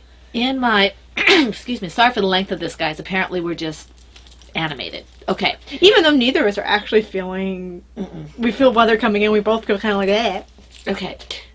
This is in my Silver Shed USA Woodland Creatures bag. Okay, and I won this from Turbo Knitter. That's Kenneth. Hi, Kenneth. And this is Michael's pot holder from the, there's no pattern on this. My husband asked me to make a pot holder, which is why I started this one in the first place, and he thought that this might not be thick enough. I tried to do that double and I had a hard time with it. So I went ahead and did my own pattern for this, and I held together 2 colors of yarn. This is, I love this cotton worsted, and one is Monkey Brown. That's this one. You guys probably recognize, or seems familiar because I did Monkey Red on something else, on a bag that Ty has. That's right. And then the other one is, this color is, I actually use that bag all the time. It carries my medicine that I'm not currently using. this one is Antique Gold. And I held these 2 together, and I really like the way they come out. I used like an L hook, I think it was. So this is what, oh, I forgot to weave these in. Okay. I put a little Oh, very nice. thing for, and I didn't realize I hadn't woven this in. I'll weave these in later. But this is the hot pad that he wants. So he's taking both of them to work, so he can, you take things out of the microwave and that kind of stuff. So he's going to get these. I really like the way the color combination. I wasn't sure how I was going to like it. No, it's not very well, Mom. And what's nice about that is then you can get very different feelings to it based on what colors you have in there. Right, and this is very simple. All this is single crochet in the back loops. Because I started out doing single crochet, just single crochet, and it left kind of a hole. And I was afraid that maybe some of the heat would get through, and when you do it through the back loops, that's less noticeable. Well, that's part of why we do our toys, and why I do my toy designs to the back loops, is you don't see stuffing as much. Right. It's kind of closes up that hole. Right, so that's that. And that's my last FO. Alright, and I have one more, so hang on. I just had to do my last 3 stitches. 1, 2, 3. Okay. stick my needle in here. So, my last one is another ornament, again, with all the same caveats of the one I was working on. This is the first one I did in that idea of the pattern. The chart is Arne Carlos. Tannis Gray is the provisional cast on, and the increases. I think Mary Ann Stevens also has some of the same increases and decreases. And the I-cord Edging. loop. Oh, loop, yeah. Is Mary Ann Stevens. So it's a commemoration again of all those ornament patterns. Very So pretty. this is Frost by Arne Carlos. Mom has apparently decided it's hers. Mine. I might make her another one. Mine. Mom really likes this blue and white. I love this blue. This is why the yarn is staying in that bag, because I really enjoy this color combination for ornaments. I think they're classy. I think they're Christmassy. I love them. Now, I have a couple of ornaments that have hearts on it. I probably won't use this combination for that. I'll probably have a red and white with the red as the background for those. That'd be pretty.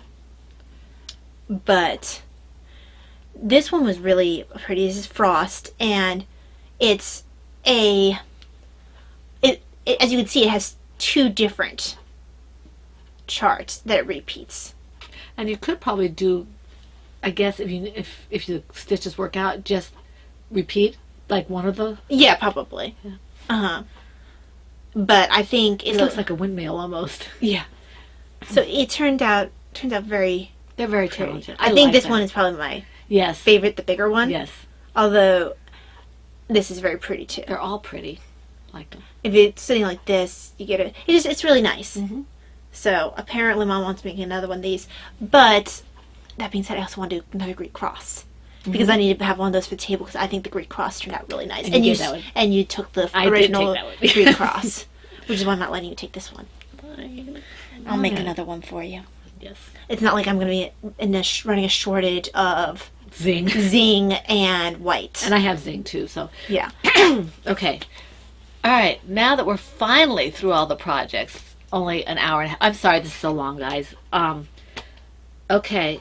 Before we get into other things, well, what are we doing next? Usually it's stash enhancement. Okay. I don't think I actually have anything to show. I do. I didn't intend to, but I do.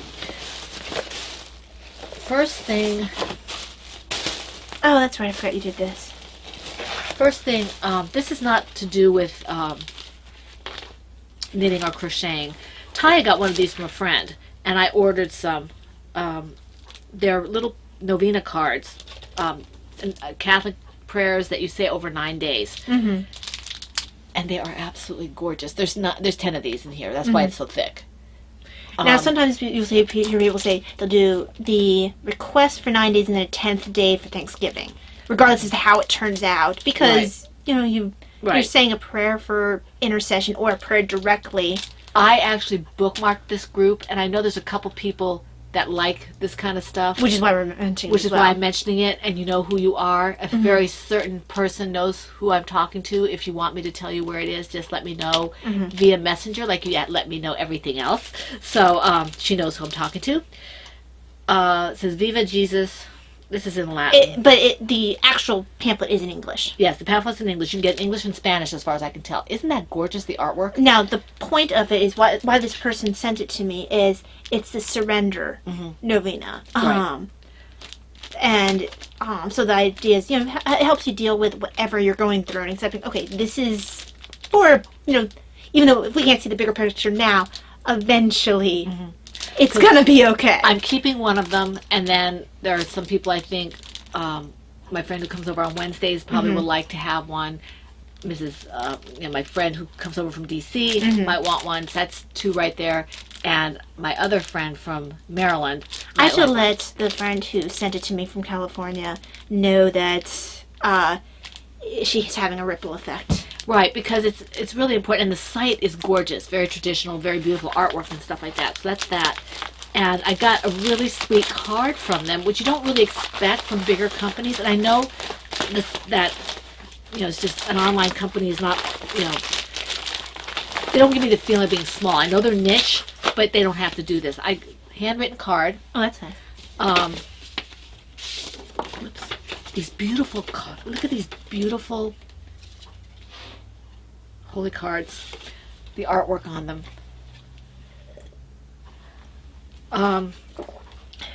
Very, very nice little note on there and everything. So, and they have notebooks and everything. I'm going to have to get some for Davina. That phone case is gorgeous. Yes. Gorgeous. Although, because we tend to be hard on phones, you don't usually get fancy phone cases because... Well, I'd like to have a fancy phone case so I don't damage my phone. Well, no. A lot of times when they're pretty like that, they aren't heavy duty. Right. They're just pretty. Right. So, getting a phone case that's really pretty like that one isn't going to protect your phone, really. So this is... I have to go back to the site here and see what I can look at here because it's got awesome stuff in it. This is something I want. Again, it's not knitting, so you have to excuse the religious aspect of it at the moment. I follow Take Up and Read on Instagram, and they do. It's a group of ladies, and they do Bible studies and things, and they actually got an imprimatur now, and they. And for those who are not Catholic, imprimatur means that Free from error. And that is through, the Rome looks at it and has determined that there is nothing in here that is doctrinally in error. Right. Very nice card, handwritten again. And this is on women in the Bible. And it looks absolutely fantastic. Would you say doctrinally or doctrinally?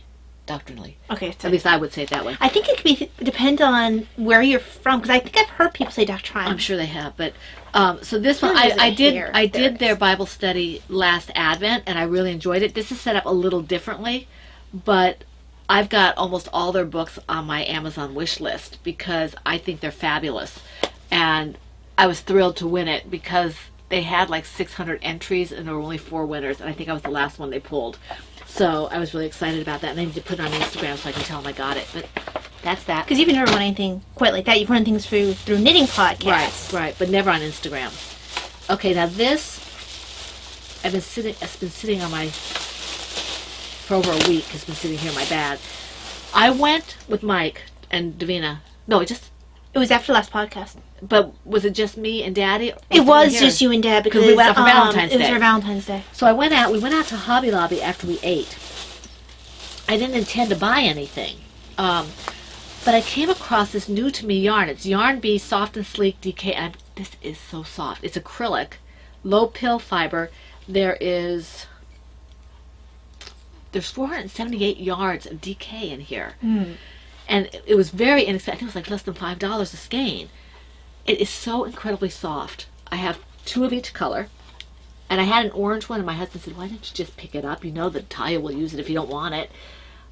So I go back, I might get it. But this is incredibly soft. I've never felt an acrylic this soft. Feel it, Talia? I did feel it. I felt it when you got it. Yeah, it's absolutely... It is very soft. I don't want to take my hands off my color work. This is... until I want to drink a tea. You use US 7s, US 6s, and a crochet hook 7. $4.99 a piece. From Hobby Lobby. 478 yards. DK weight. Because I wouldn't have gotten a fingering. And I'm trying to see the... Although it's a pretty lightweight, Mom. It says DK. I mean... It's not that lightweight. It might be a sport DK. Yeah, I think it's more of a sport DK. Because I've seen fingerings that are, almost... Well, that's heavy fingering then. I mean, that's just... Yeah. This is not a fingering like I've seen them. Because this is sport, right? I don't remember what I gave you. It's probably a DK. Okay, because I feel like this is heavier than that. A little bit. So, but it says DK, but the fact that it's got, I think it's actually more than 100 grams, though. Let me see here. 114 grams.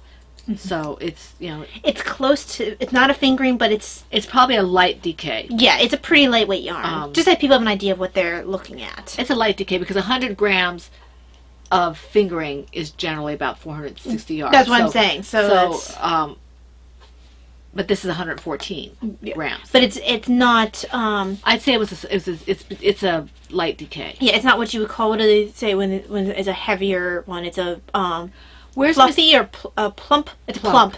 It's not a plump form of. Yeah. If I put this up against Miss Babs, I think it's probably a little thinner. It's a little thinner with Babs. Yeah, and Miss Babs is a DK. So the Yowza. I'm trying to find out what the.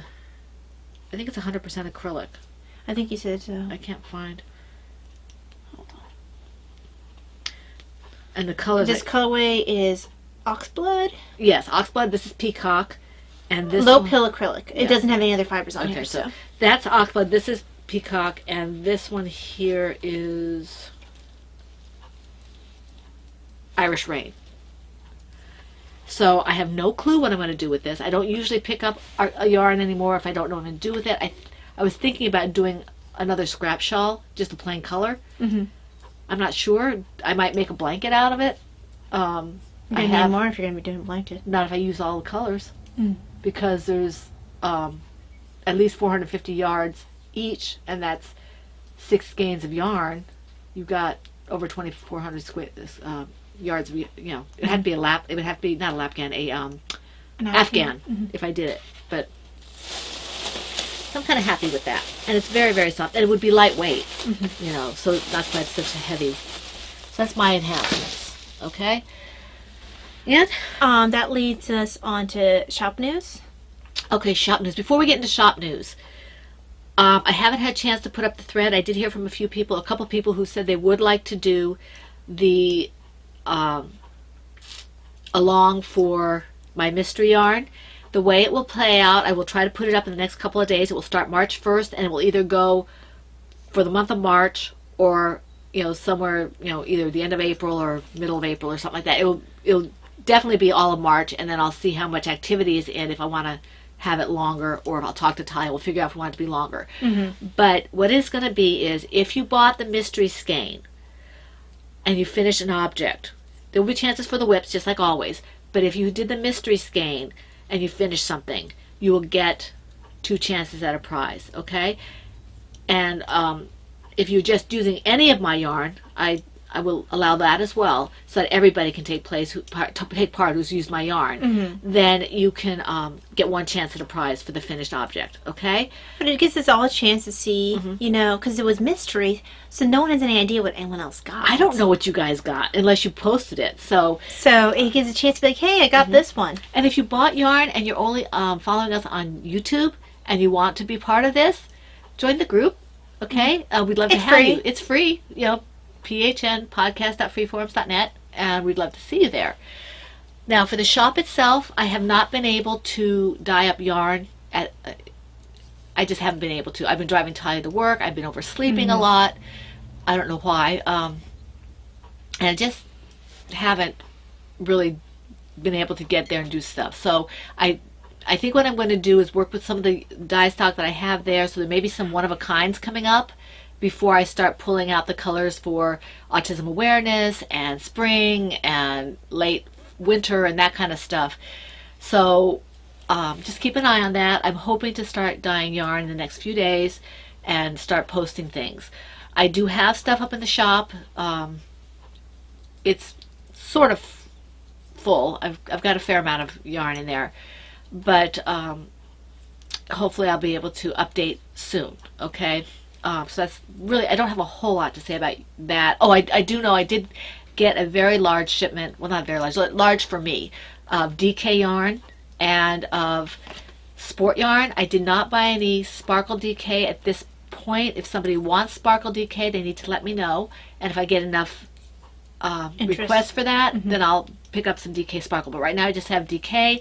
Well, you kind of moved out of the season where sparkles are its most popular. Right, so I just got DK and sport, regular sport the heavier sport that has like 274 yards, because that seems to be fairly popular as well.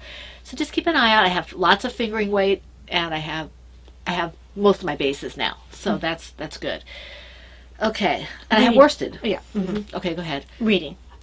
Oh, I finished the first book of the Quadrail series, and I'm about... And you liked the character? I thought you would. Yes, I did. She didn't mention it. I just said, I like this character. I was like, yeah, I knew it. That's why I purposely didn't mention the character's name, because I was like, I know she's going to like him, but I don't want to predispose her to like him. And then maybe be disappointed because she's built him up in her head. Yeah. And she's like, oh, I like this character. I'm like, yeah, I know. Yeah, I really like him. So he's... And he does go throughout all the books, but he's a second He's almost he's secondary character. Secondary character. Because I wouldn't call him tertiary, because he's active enough that... Well, he's active in all the books. Yeah. And so I really like him, and... he's what you call, like, a strong supporting cast. I like him, and I like the other guy who's the commando. Mm-hmm. Yes, and I thought... I didn't think about that, but yeah, I would see that you would like him. Yeah, so they work on the outside of the... kind of the fringes of things, so I like them. But I finished the first book, and I'm about a quarter to a third of the way through the second one. So... and does it still hold up to you as a sci-fi noir? Yes. Mm-hmm. Yes.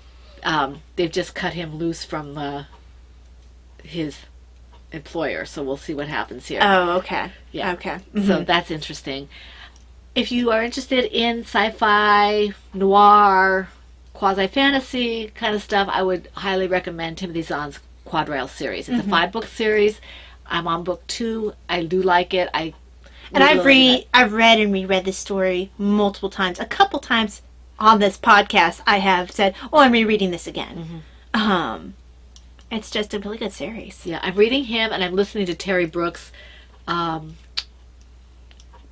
forget the name of it. You tried to explain it to me, but I've never actually read that book. It's Dark Elfstones or something like that.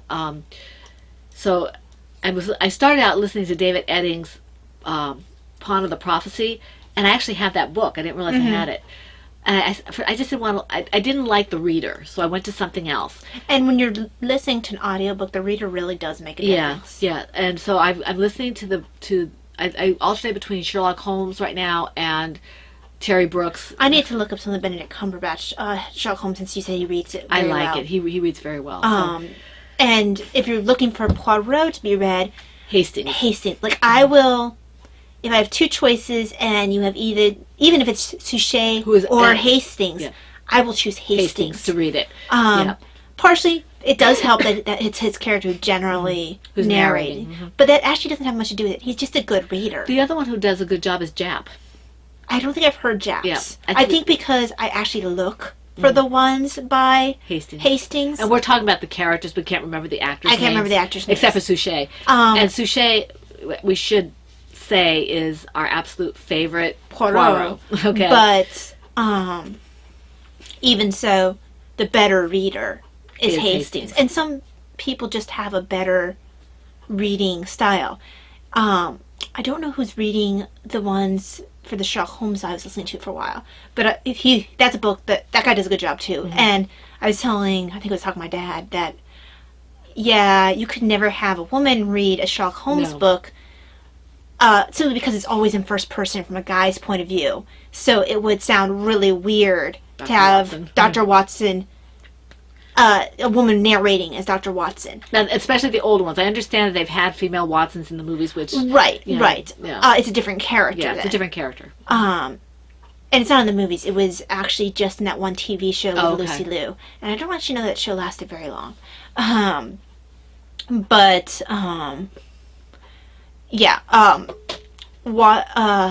Things like that where you have a first person character, you have to have it match. In the gender of the character, Well, I feel like even accent is important in that case. So, like, if you had an American guy reading who didn't have Watson, an accent, who wasn't able to do a British accent, it would be very distracting for me. I'd like to hear, what's his name? Current Watson. You talking about the one from the movies? Yeah. I can see him in my head. Yeah. Anyway, I would like to see him read it. Jude Law. Yeah. I'd like to see him read it. Just because he's a good actor doesn't mean he's a good reader. Well, I'd like to see. Yeah. Cumberbatch's a really good reader. Yeah. I'm interested in listening to his because I could see where he would be good at it. But, like, some people, their voices are too distinctive. We were talking about this for, there's a version of the Bible that was released with James Earl Jones reading the Bible. He's an excellent voice. But because he has such a recognizable voice, I think I would be severely distracted and be thinking of, like, Darth Vader. Well, I was listening to the Bible that has a bunch of different actors on it, and Sean Astin was doing it. Sean Astin plays Samwise Gamgee, and all I could think of was he was talking to Frodo. And so it's just like some actors, it brings up their movies when you listen to them. He read really well. It's just just. But maybe I'm not sure actually if I'd be able to listen to him reading anything because it wouldn't matter unless it was Lord of the Rings. yeah. I would just be severely distracted. James Earl Jones possibly was something else, but he's such a distinctive voice. Wonderful voice, but very distinctive. And we are getting on to 2 hours, Yes. so we need yes. to... Sorry. Now I'm not currently listening to any books. I am. But I already went through them. I'm probably about 70% through the Dragonback series. I'm kind of stalling a little bit just because I like that series, but I don't think I like the main character as much as I have other characters Zahn has written. So the dynamics are good, it's well written. He's just not my favorite character. So sometimes I get a little distracted with that book and go off to other ones. Still has all the amazingness of all Zahn's qualities. Jack Morgan's just not my favorite character. Is that the kid? Yeah. Yeah. I'm looking forward to rereading it. I like the series. I have to go back and see. Well, I only read one book. I think I read one. I read one and like half of the other one. I think that's what I did. And I just need to get through the series. I know it's going to be good because Zahn is really good at doing twists and turns, and he's just very good at his books. But let's put it this way: I was about 60% through Dragonback. Went back, read Angel Mass, which is a lot thicker. And then went back to Dragonback, and I still haven't finished the first Dragonback. I like certain characters call to me more. We're very character driven. Yes, and the ones from Angel Mass are old friends. Those were the first characters that brought me into Zahn's original characters. So every once in a while, I like to visit with them. I think that's one of the reasons besides the reader, that I couldn't get through the Eddings book, that the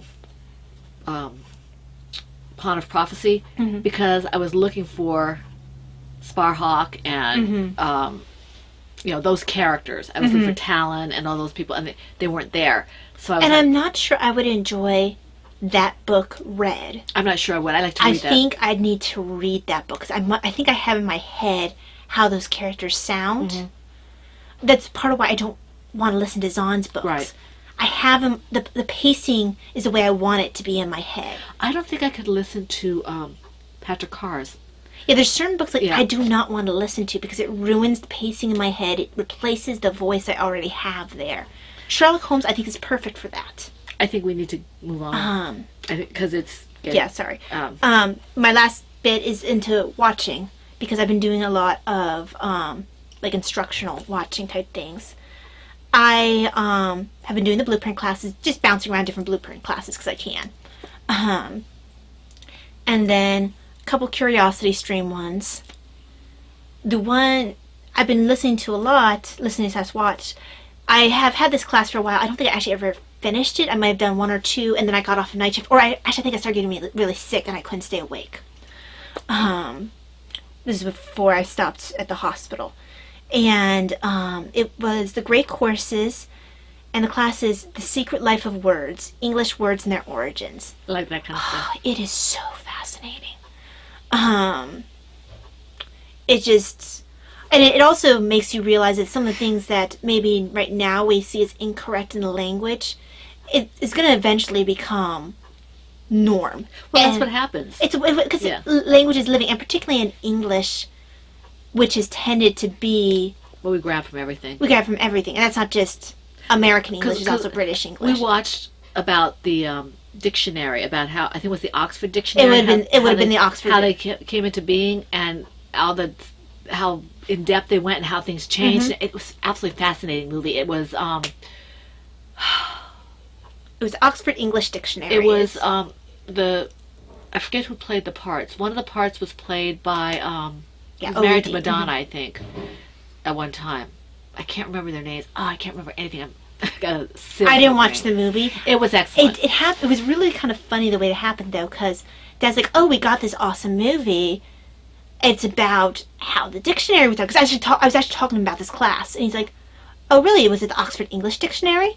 And it was. I was literally, while you guys were going to watch that movie, I had already started listening to a lecture talking about the same thing. It was fascinating. I mean, it wasn't, of now, it course... didn't go into the same depth Right. into that particular thing. Right. My thing didn't go into the depth of the guy and his stuff. Right. It just went more generally like, and this was one of their main guys in the prison. He got them the backgrounds and etymologies for words that other people didn't submit. And people sent submissions from all over. He put little slips of paper in every books that were sold. They put papers that would help us to do this.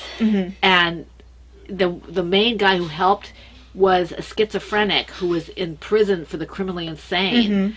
And he was amazing, and they actually helped him to heal up a little bit. He actually got back to the States. He was American. He went back to the States, and he died. He had schizophrenia, but he was able to live a productive life when he went back to the States. But, and I'm sure there were liberties in the movies, but... Yeah, and I don't know enough about his side of things to even tell how accurate the movie would have portrayed it anyway. But it was just funny that it was very concurrent to what I was listening to at the time when you guys ended up watching it. It wasn't planned. It wasn't like I was talking about it, like, oh, we should go get that movie. We love words. I didn't even know that it was a movie. Dad mentioned the movie name. I'm like, oh yeah, they mentioned that book written about that guy in my class today. So it was just kind of like they call it serendipity or whatever it's called. Synchronicity? I forget. Anyway. And actually, talk about my next lecture that I'm going to listen to is about and those kind of things. Space holders, yeah. Yeah. How they're not... Like and like and those kind of things. So that'll be interesting. And the last thing that I ended up decreasing one of my subscriptions to something else. And it allowed me to get it in on a deal for the Great Courses Plus, which is without paying anything else. Yeah, it basically was just swapping. Yeah, where things were, and I got to keep everything that I wanted. And it gives me access, almost in a blueprint-like way, to more materials of educational variety. So I've listened to one on a bunch of several famous authors. So they're talking about Roald Dahl, who apparently almost there. Apparently all his teachers said that he was a horrible writer. And that he didn't know how to use words. You have to know how to use words to misuse them. Well, apparently some of his words got put into OED this past time that they updated it. Yeah. So he has minted words. Well, now. you coined words. But to the point where it has been, if OED puts it in there, it's like, you made it. Right. So language is living. It is. And I think that's where you'll see things that'll change. And right now, a lot of us will be like, oh, no, that's not the way it's supposed to be said. In 20 years, that might be the way it's going to be said. We're just in the period of adjustment.